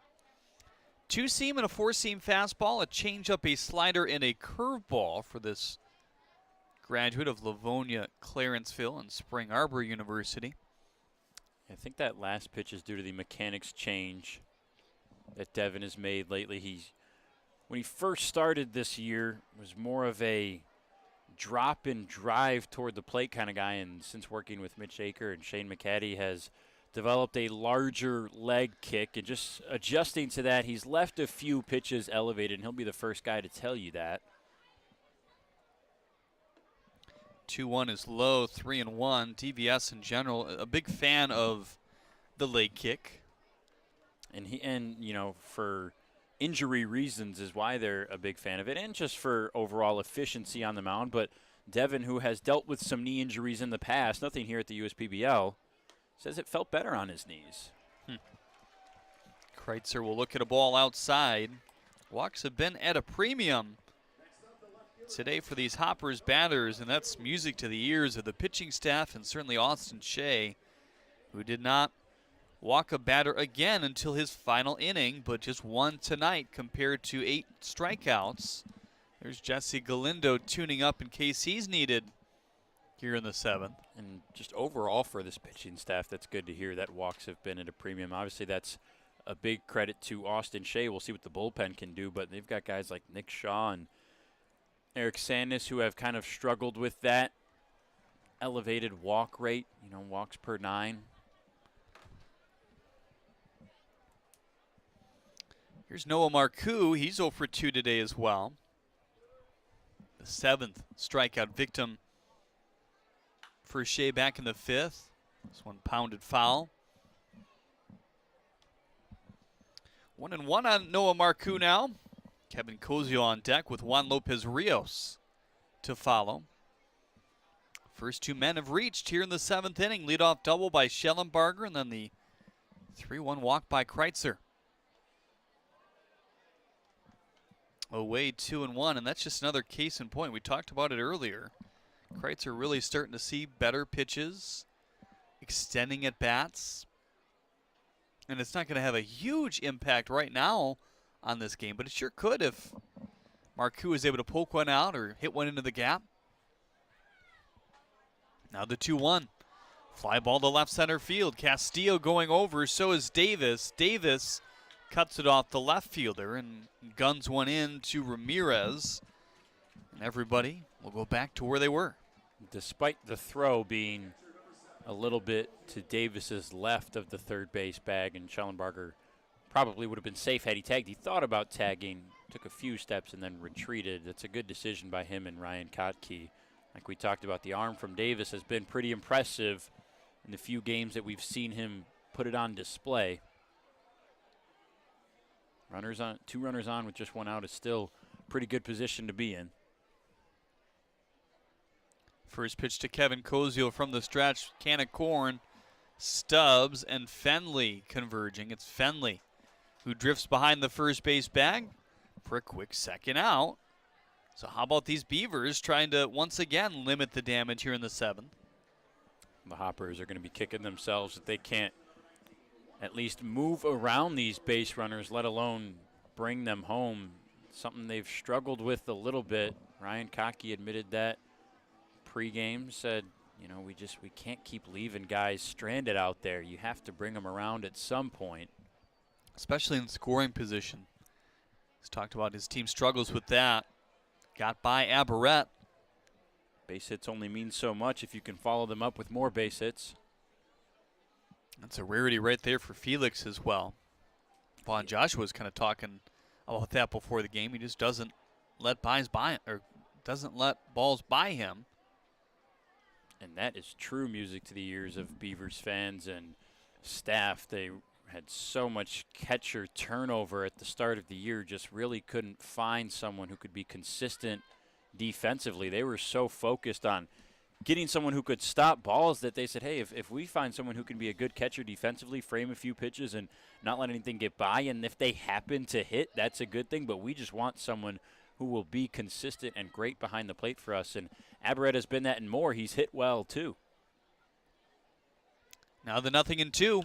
Slider again, poke to right. Whitfield has a long way to go. Drifts into the 3rd out. How about it for Zach Devin? Comes in for Austin Shea. Faces a similar situation here in the 7th. Leadoff double, then a walk. Puts runners on 2nd and 3rd in the end with 2 outs. And he gets 3 pop-outs in a row. As your neighbor who works at Ascension, Michigan, and a cardiologist who's practiced for more than 20 years, I'm going to keep asking, how are you feeling today? Your care can't wait. Getting care sooner can mean catching things before they get worse. At Ascension, Michigan, our ERs and our hospitals and other sites of care are maintaining strict precautions for your safety. Studies have shown that people will get care sooner if they're encouraged by their doctors, family, and friends. Get the care you need at getascensionmichigancare.com. First State Bank is a locally owned and operated business. We're part of your community. At fsbcares.com, you'll find ways that we're making a difference by featuring locally owned and operated businesses, providing access to helpful financial resources, and engaging with community. fsbcares.com is part of our commitment to the neighborhood because strong neighbors mean stronger communities. Where good neighbors do great things. Member FDIC, an equal housing lender. Jimmy John's Field is the perfect venue for birthday parties, summer picnics, company outings, and provides the best entertainment in Metro Detroit with great baseball all summer long. Spend your summer nights under the lights at Jimmy John's Field in historic downtown Utica.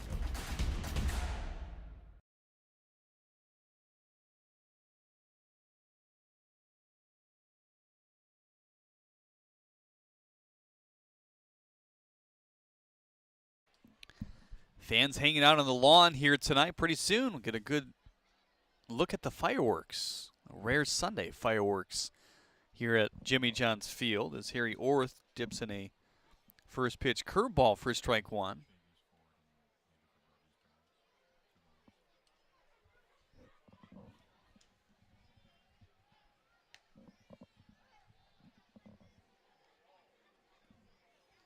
Castillo 0 for 3 here today. Strikeout, line out. Defenses have been good today, limiting hits. 1-1. Fastball low. 2-1 now. We probably won't see this young kid at the plate go 0 for 3 too many more times. At least not the pattern that he set to start his pro career.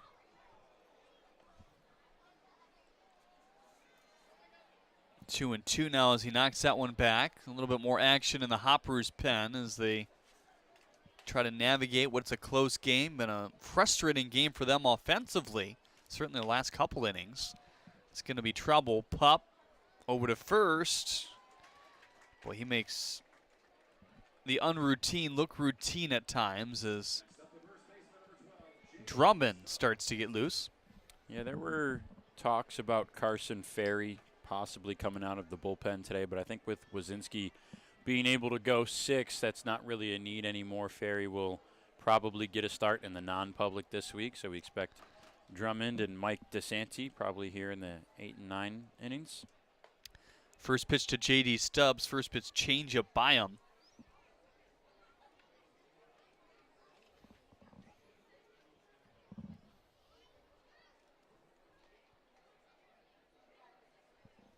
Now the 0-1. Fastball tipped into the glove. Stubbs had a big single back in the 6th. He, along with Chris Davis and Dakota McFadden, are the 3 runs that scratched across home plate so far tonight. Now the 0-2. Splitter, low and in. Maybe that's the curveball. Kind of tough to differentiate those 2 pitches. Very similar speed, at times similar break and movement to them. Here's the 1-2. Fastball off the glove. 2-2 on the first baseman for the Beavers here. Well, I think it's rude of Orth to not differentiate those pitches better for us up here in the booth, honestly. Yeah, who does he think he is? How dare he just throw what he throws? Here's the 2-2. On the ground foul. Let's reset that defense here today for the Hoppers. It's Burke over at first. Lopez Rios on second. Pup at short. Rivera on third. It's Marcoux, Porter, and Schellenbarger left to right in the outfield with Koziel catching the tosses here today. Swing and a miss. There's a sharp-looking splitter. –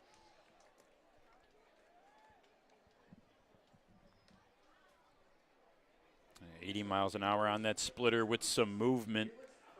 It so often looks like either a straight changeup or a fastball out of the hand, and then that just gradual kind of drop down at the end usually dips below the strike zone. So hard for hitters to pick up on before they have to decide to swing. It's easy to say, hey, you want to lay off that, let that ball travel deep into the zone, but when it looks like a fastball out of the hands, it's just so easy to jump at. Now the 1-0, ripped foul. We've seen him take some mighty swings today.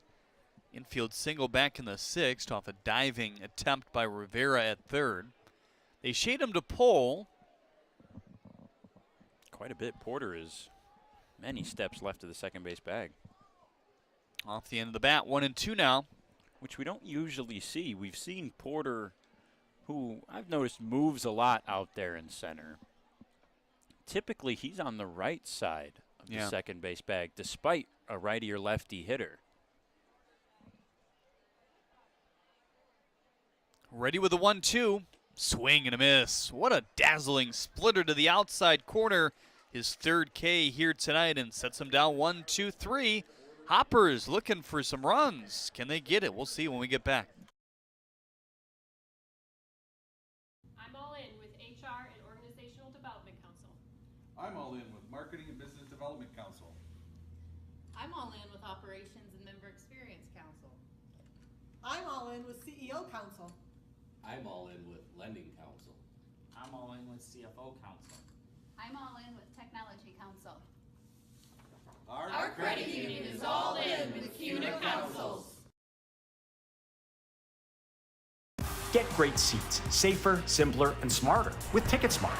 Choose great seats from over 125,000 live events, all backed with a TicketSmarter 100% ticket guarantee. Get your tickets smarter at ticketsmarter.com. Every summer, my family loves to have a neighborhood movie night in our backyard. And with my Chevy Blazer, I can head out and get everything we need for a great night.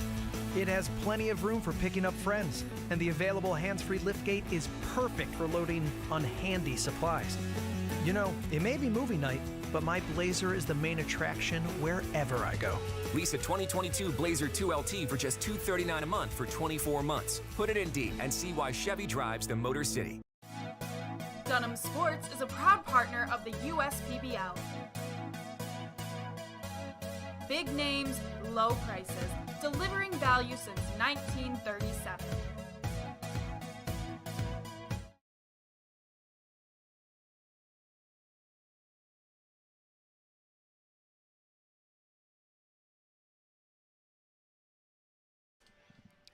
Jesse Galindo on the mound here for the Birmingham Bloomfield Beavers as we venture to the 8th. Alex Pup, Blake Porter, Yadi Rivera, the bottom of the 8th, I should clarify. 2 up for the Hoppers here. Top of the order, Galindo, 4-seam fastball, slider, changeup. It's not going to be the highest fastball you see, but he's a guy that utilizes a couple arm slots. And usually, some of you are trying to get a little bit of a change of pace in, similar to Keon Taylor when he comes in.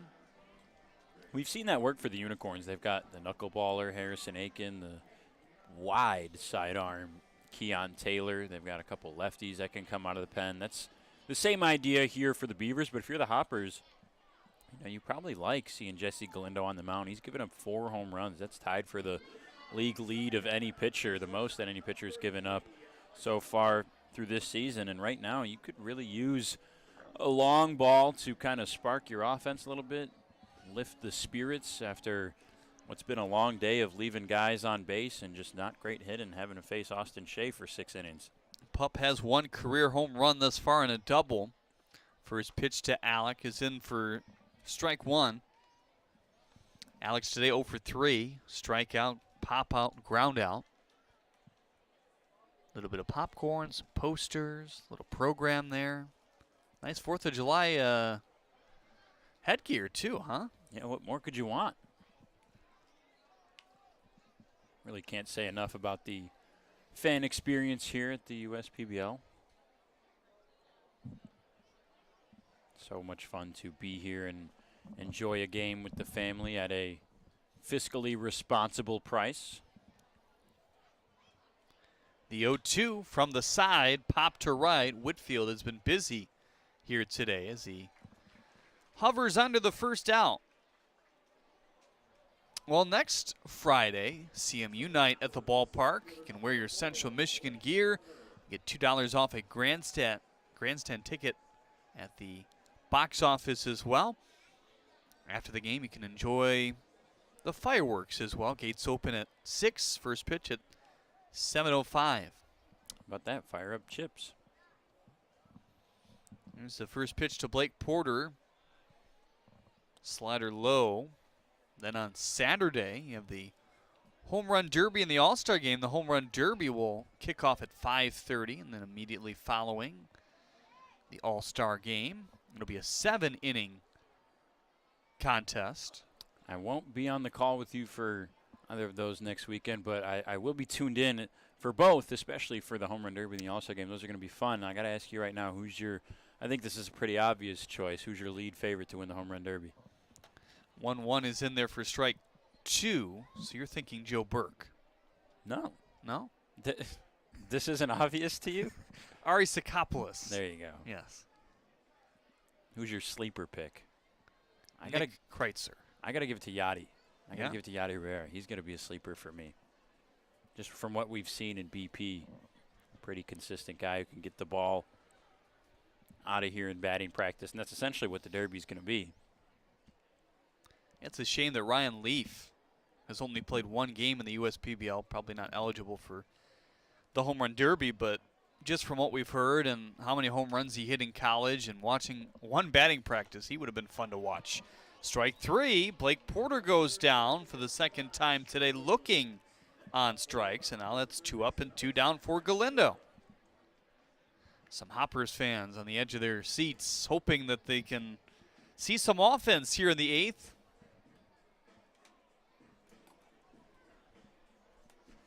Here we were talking about him. Here's a good candidate to kind of start that offense.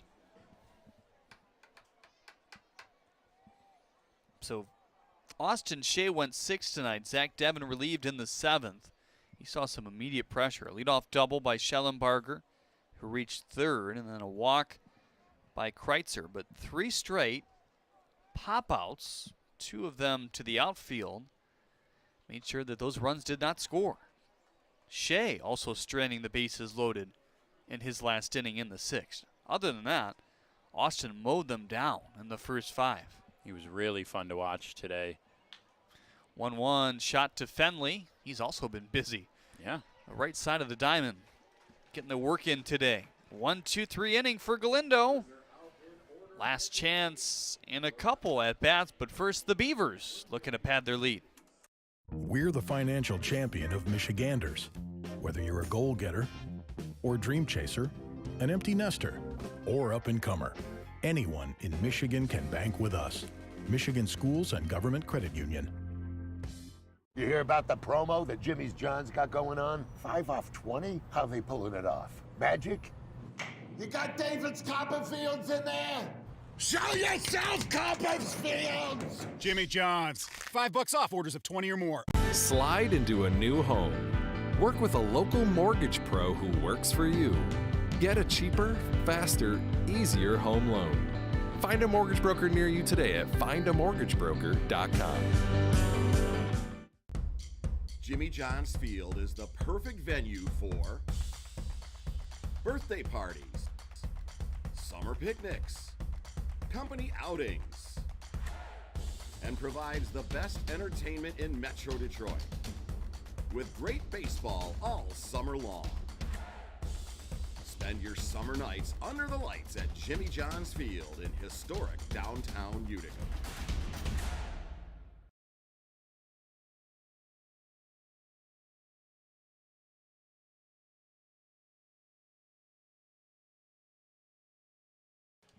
Drummond on the mound here for the Hoppers. He will take over for Harry Orth, who went 2 really quick and good innings in the 7th and 8th. Strikeout by Eric Ramirez, and the ground out to Fenley, ground out to Davis. And in the 8th, a ground out from Castillo, and 2 strikeouts in a row by Stubbs and Aberrett. The interesting thing to me here is that Drummond, who's not the typical closer for the Hoppers, takes over here in the top of the 9th, but Mike DeSanti, who is the typical closer, is still warming up in the bullpen. Ryan Kotke is investing in his offense and his pitcher out here, the setup man, Luke Drummond, that they can get out of this inning without giving up another run and tie it or win it in the 9th. First pitch fastball to Wellington Guzman for strike 1. He's walked twice. At bats in the 2nd and 6th. Walks have not been a high priority for either of these two teams here today. The pitchers had something to say about that.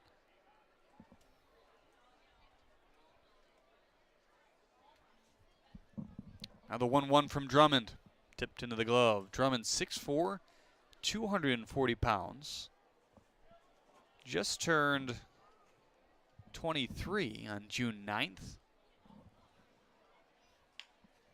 Tapped on the ground. Look out, Guzman has some speed. Pop has an arm for the first out here in the 9th inning. Yep. Guzman has some speed, but Pup has some speed out of the hand with the baseball. Like you said earlier, he makes the non-routine seem routine. I love the way he throws the ball over to first. It's kind of like a weird, he doesn't step forward and throw kind of like you're taught. It's this weird, running back foot, kind of leaning upright throw, but it's fun to watch. Fly ball to left. Marcoux chasing that back. That's got carry. That's gone. Eric Whitfield with his first professional home run. You know, I was just thinking the other day when I was doing the stats for Eric Whitfield that, he's been hitting the ball so well, and he's a gap-to-gap kind of guy and more of a liner kind of guy, but, usually those guys can get a home run by about now. It was about time for him to get one, and, man, that's a big one and a dagger if you're a Hoppers fan. The last thing you want to do is concede more runs, but, hey, Eric Whitfield, great time for your first one.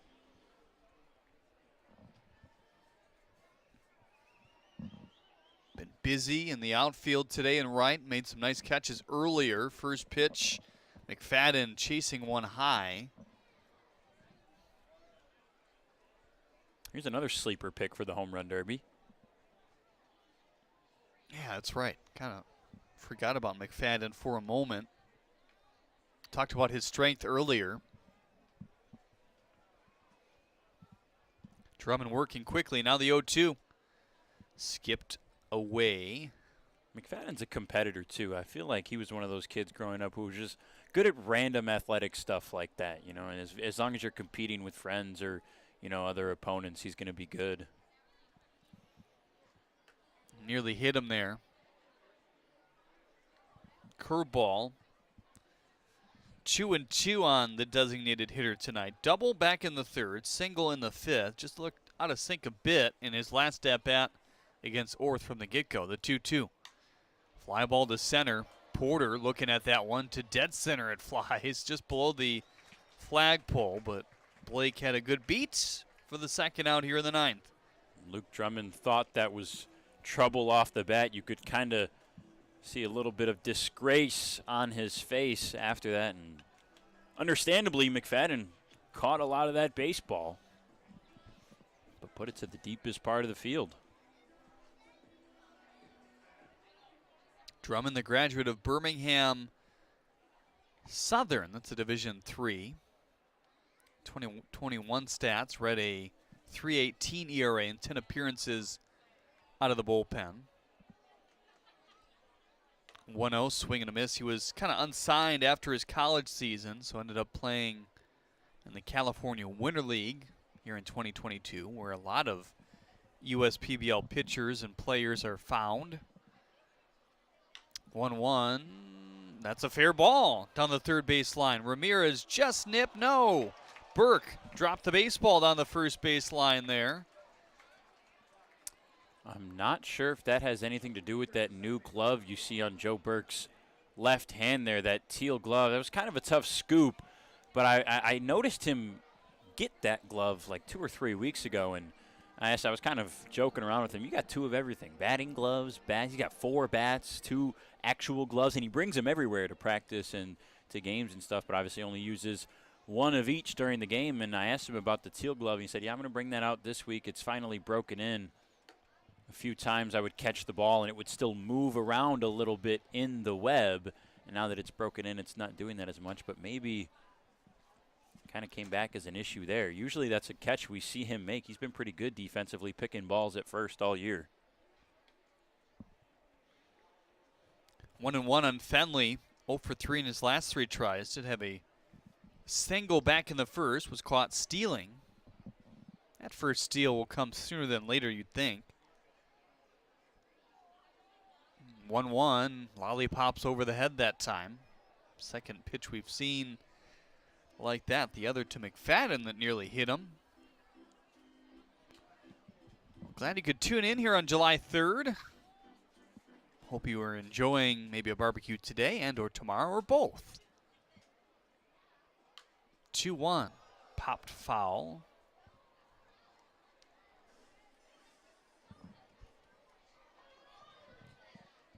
Have any big plans tomorrow? I think we're doing an early cookout with the family. My dad's grilling steaks. I'm a big steak guy. I love steaks. Big time there. Yeah. 2-2 off the glove of Koziel. Ramirez advancing to second. So he's in scoring position with his team already up 4-0. A run in the third, 2 in the sixth, and 1 more off the solo shot by Whitfield here in the ninth. About you, small family gathering, big family gathering? You know, boat, lake, pool? The plans have not been hammered down yet. Oh, boy. Some sort of family, I think, but they were still talking before first pitch here today. So Gotcha. My dad said we're doing an early cookout, though, because he's going to the Doobie Brothers concert Really? tomorrow. Yeah. Okay. That a Pine Knob? I think so. 3-2, chopped foul. I think that was a cool move to rename Pine Knob once again. And, you know, I grew up with it as DTE, whatever they called it, and so now it's weird for me to hear Pine Knob, and everybody, you know, 5 to 10 years older than me and plus says Pine Knob. That one hit him. Not sure where. Did it nick the top of his helmet? It didn't catch much of him if it did. Either way, puts runners on first and second with 2 outs here in the 9th. This is the last thing that Drummond wanted to do. Number one, allow any more runs and see some more base paths after seeing the home run. That's interesting, though, because if that's not a hit by pitch, it's just ball 4, and Ramirez was on the move for third base, and if that didn't hit Luke Fenley, Ramirez should be over at third right now. They moved him back to second, saying that Fenley was hit by the pitch. I don't know if that was kind of clear and conclusive. Obviously, our home plate umpire is much closer and has a better ear, and that's what a lot of home plate umpires use to determine on close ones like that whether a batter got hit, just by the sound. 0-1 to Davis. Line drive, sinking towards the gap in left center field. Ramirez around third. He will score. Fenley stops at third, and now Davis caught between first and second. He will retreat, a happy man. And boy, what a day for Chris Davis. 2 hits, a run scored, an RBI, and a couple walks. Yeah, you know, we were saying the improvements he's made, and we can see it in each at-bat, but I didn't quite expect him to have a big day like this, and that's another newcomer like we've talked about time and time again with the Beavers, contributing to this new team who has just created a new identity for itself as one of the best hitting teams in the league. And the interesting thing is it's not power, it's just timely hitting, gap-to-gap doubles and triples. That one over the bag at second base. Fenley comes around to score. Now things getting out of hand all of a sudden here in the 9th. And I don't know if that decision by Ryan Kottke to bring in Drummond instead of DeSanti is something that he is going to regret. We've seen DeSanti be very good in late game situations, especially in close games. That's no longer the case anymore. It's not a close game. So right to the 8th batter to the plate is J.D. Stubbs. Golfs at that one for strike 1. Single back in the 6th. Came around to score, otherwise 1 for 4. With a pair of Ks. Now the 0-1. Shifted to the right, Drummond. Easy toss to first, and that will end the 9th inning, or at least the top of the 9th here today. A lot of work to do for these Eastside Diamond Hoppers in the bottom half. They'll have 4, 5, 6, Burke, Schellenbarger, and Kreitzer up when we get back. They call me Prospects. Since the day I was born as a diver's watch, the challengers of the world have taught me many things. Life is not a numbers game. It's about challenging ourselves. No matter what happens, just follow your heart. These pioneers drive our generation forward. Not by setting records, but by never giving up. Keep going forward. Prospects. Available at Lucido Fine Jewelry. As your neighbor who works at Ascension, Michigan, and a cardiologist who's practiced for more than 20 years, I'm going to keep asking, how are you feeling today? Your care can't wait. Getting care sooner can mean catching things before they get worse. At Ascension, Michigan, our ERs and our hospitals and other sites of care are maintaining strict precautions for your safety. Studies have shown that people will get care sooner if they're encouraged by their doctors, family, and friends. Get the care you need at getascensionmichigancare.com. Great seats at a great price? Get them safer, simpler, and smarter with Ticket Smarter. A proud partner to the biggest names in live sports and events, including ESPN events and iHeartRadio. Ticket Smarter has seats for over 125,000 live events and 48 million tickets for sale. All backed with the Ticket Smarter 100% ticket guarantee. Thinking about your next great live event? Think smarter. Think Ticket Smarter. Get your tickets your way, guaranteed, at Ticketsmarter.com.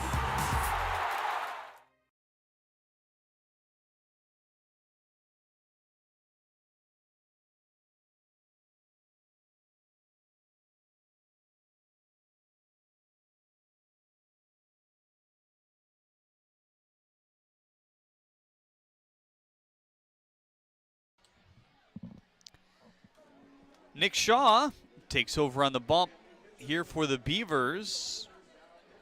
Arm we talked about earlier from Grand Valley State in the GLIAC.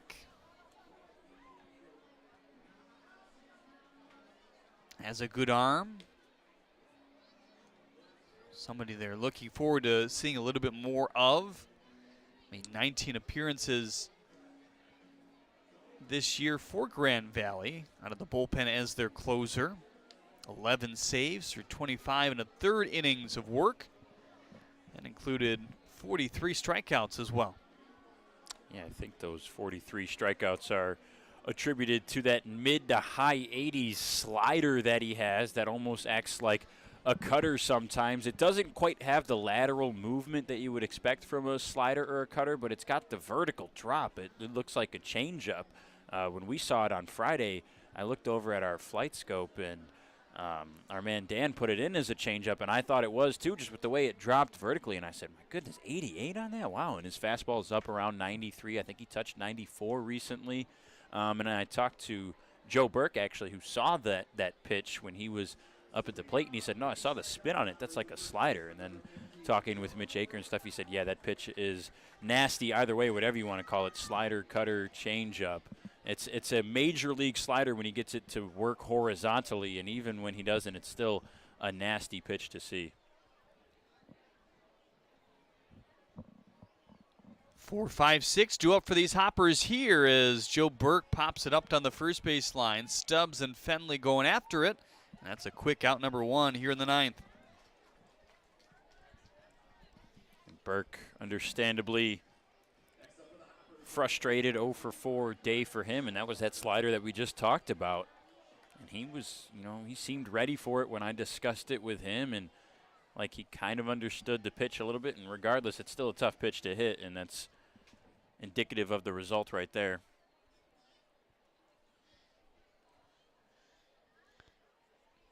First pitch to Schellenbarger near the outside corner. You can start to hear some of the fireworks in the distance blow off. You see any on your way home last night? I did, yeah. We were talking about that before the drive, and you mentioned driving down the freeway, seeing something. I saw a few. Some of them tricked me. I got an older vehicle that I'm carrying around town, 2008 old, and we've had our issues with it in the past. And I heard a few fireworks, and I'm like, damn it, is that another rattle thing I got to worry about? And then I was relieved when I realized it was just fireworks in the distance. 1 and 2 on Schellenbarger here. He doubled back in the 7th, struck out in the 2nd and the 5th. 5, 6, 7 against Austin Shea was not friendly. And their at-bats against him, they struck out 5 of the 6 opportunities as Schellenbarger chops it foul. There's John Dombrowski, a.k.a. Diesel, down there to make the play. We were joking with Diesel saying, hey, when are you going to take BP when all the other coaches were today? And he said, no, I know my limits. That's not me. I'd like to see him get out there and get some swings, though. Swing and a miss. Nice tail on that fastball from Shaw. Or the slider, I beg your pardon. So 2 up and 2 down here in the 9th. Another good day for the Beavers offensively if they can finish this one off. And on the mound, 10 Ks now to just 2 total walks. We talked about it. That's what needed to happen today for the Beavers to have success. Not the only thing, but it was a big factor. Fastball in for strike 1 on Kreitzer.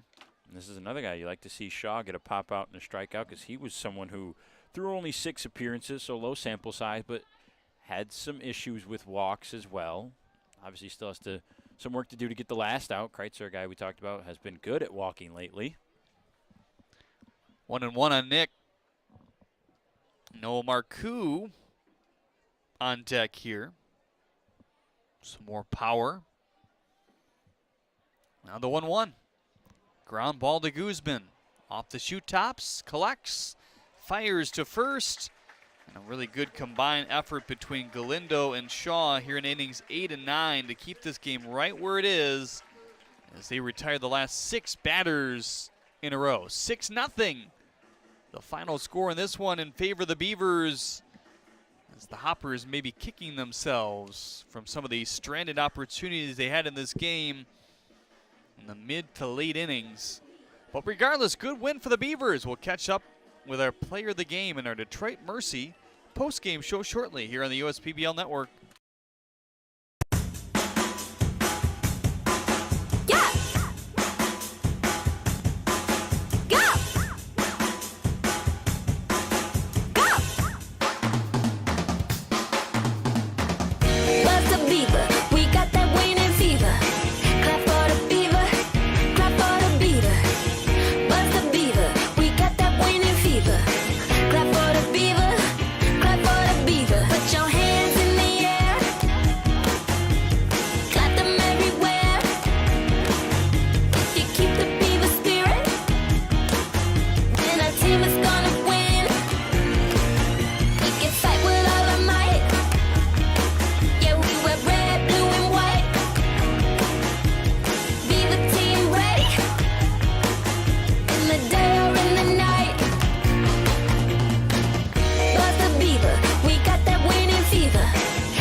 With Austin Shea, our dawn to dusk player of the game today.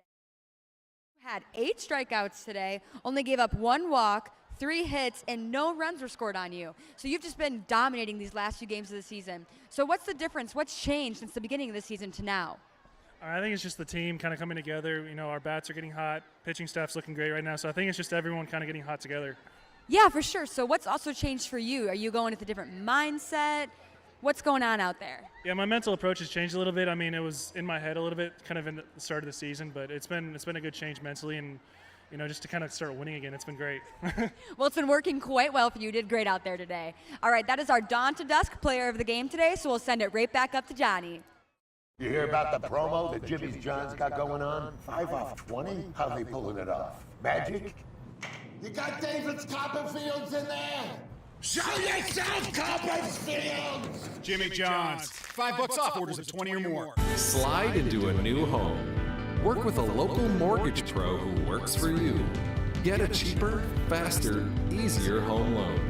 Find a mortgage broker near you today at findamortgagebroker.com. Jimmy John's Field is the perfect venue for birthday parties, summer picnics, company outings, and provides the best entertainment in Metro Detroit with great baseball all summer long. Spend your summer nights under the lights at Jimmy John's Field in historic downtown Utica.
Throughout your life, from big moments to ones well earned, we're your financial guardian angel.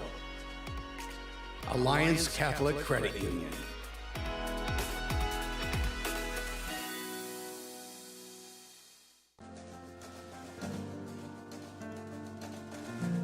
We joined Green Path and instantly felt a support around us. They developed a plan on paper, and this is how we're going to do it. The plan that they gave me was something that was sustainable. It was something I could do. It was actually lowering my payments monthly by hundreds of dollars. Choosing Green Path is a no-brainer.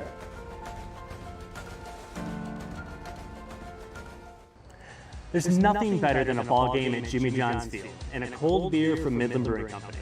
Hi, I'm Kyle, the head brewer at Midland Brewing Company, here to wish you a stellar time making memories at Jimmy John's Field. And we hope that you're living it up with a Copper Harbor Ale in your cup. You can find more of our selections here at the ballpark and around town at your favorite bottle shops too. We hope you have a ball at the game, and remember, enjoy responsibly. Let's play ball. We build roads, bridges, wind farms and pipelines, schools to skyscrapers. Our members create monuments. We operate. We're the operators and mechanics behind the advanced heavy machines that move Michigan forward. We maintain boilers and HVAC. Our members run the complex heating and cooling systems that we all depend on. Our training is second to none, and safety is our priority. We are Operating Engineers 324, and we keep Michigan running. What makes Detroit Mercy so unique is the fact that it's in the middle of Detroit. The urban setting is really fantastic to be a part of, and especially with their service learning programs, you really get a chance to be a part of the community. My education here isn't just academic. This school wants you to be the best you that you can be. All aspects of the things that I do here have participated in giving back. Detroit Mercy. Build a boundless future. Nice win for the Beavers here today. They defeat the Eastside Diamond Hoppers 6-0 by a final score here today. Really the big story was the pitching early on by Austin Shea. He had by far his strongest starts here in the USPBL and maybe of his professional career as well. 8 Ks overall for him here tonight. He went 6, faced a little bit of trouble in that 6th inning. The bases loaded, but was able to retire the side in the end off a flyout for the 3rd out as well. As for the pitching on the other end, Wazitsky was good. That may be buried in the result here today. He had a little bit of a rough 6th inning where 2 more runs came across the score. It was Chris Davis and J.D. Stubbs who extended the lead, and then a few more as the game went on as well. A home run later by Eric Whitfield, a hit by pitch by Fenley, and the inning really extended further as these Beavers won it by a score of 6-0. We'll catch up with Chris Davis when we get back. He's our player of the game in our Detroit Mercy post-game show here on the USPBL Network.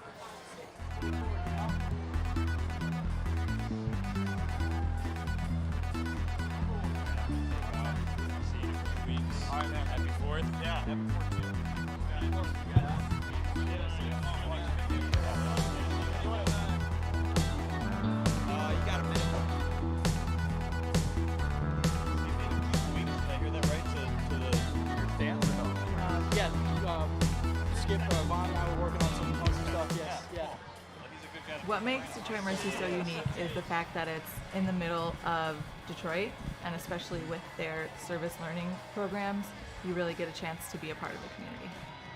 Detroit Mercy. Build a boundless future. Welcome back to the ballpark, everyone. A 6-0 win for the Birmingham Bloomfield Beavers here tonight on the eve before 4th of July. About to have fireworks here post-game. The game was so quick, though, they might be lost in the light here. Right after wait a while, yeah. Chris Davis, our player of the game here today on a Detroit Mercy post-game show. You look like you saw the ball really well. What did you think of your outing today? Thank you. I was happy with the outing for sure.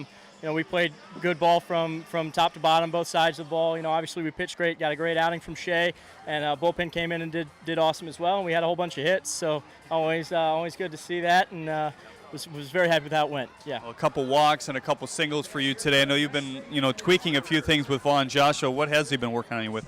Vaughn and I have been working on a few different things. One is just being a little bit smoother with the front foot, slow, smooth is fast. And the other thing is just working on where I'm holding my back elbow and my stance to try to work on getting into the slot a little bit easier, making my swing a little bit whippier and be able to kind of get the barrel moving out in front as opposed to kind of getting tied up the way I was feeling.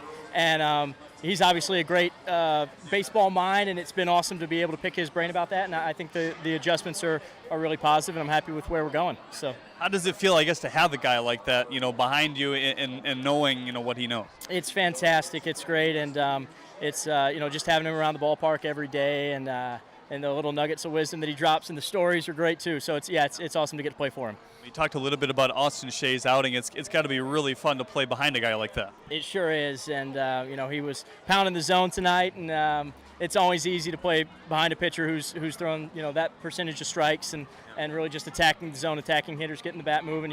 Certain situations inducing swings even, and we played good defense behind him as well. So. Well, you guys are kind of rolling. This is your 5th win in a row. You were kind of at the very beginning of that, slotted into this lineup, and maybe part of it is this lineup kind of figuring out and figuring where the pieces belong. Definitely, we kind of just hitting our rhythm here, and 4's a pile, 5's a stack. So we're chomping that wood. Well, Chris Davis, our player of the game, thanks so much for stopping by. Great, thank you. Happy 4th of July to everyone out there as well. We're back next week. Just a couple public appearances. One game Friday and the All-Star game and the Home Run Derby on Saturday. 6-0 the final score in this one as the Beavers beat the Hoppers on the USPBL Network. Have a great 4th of July, everybody. Enjoy the barbecues.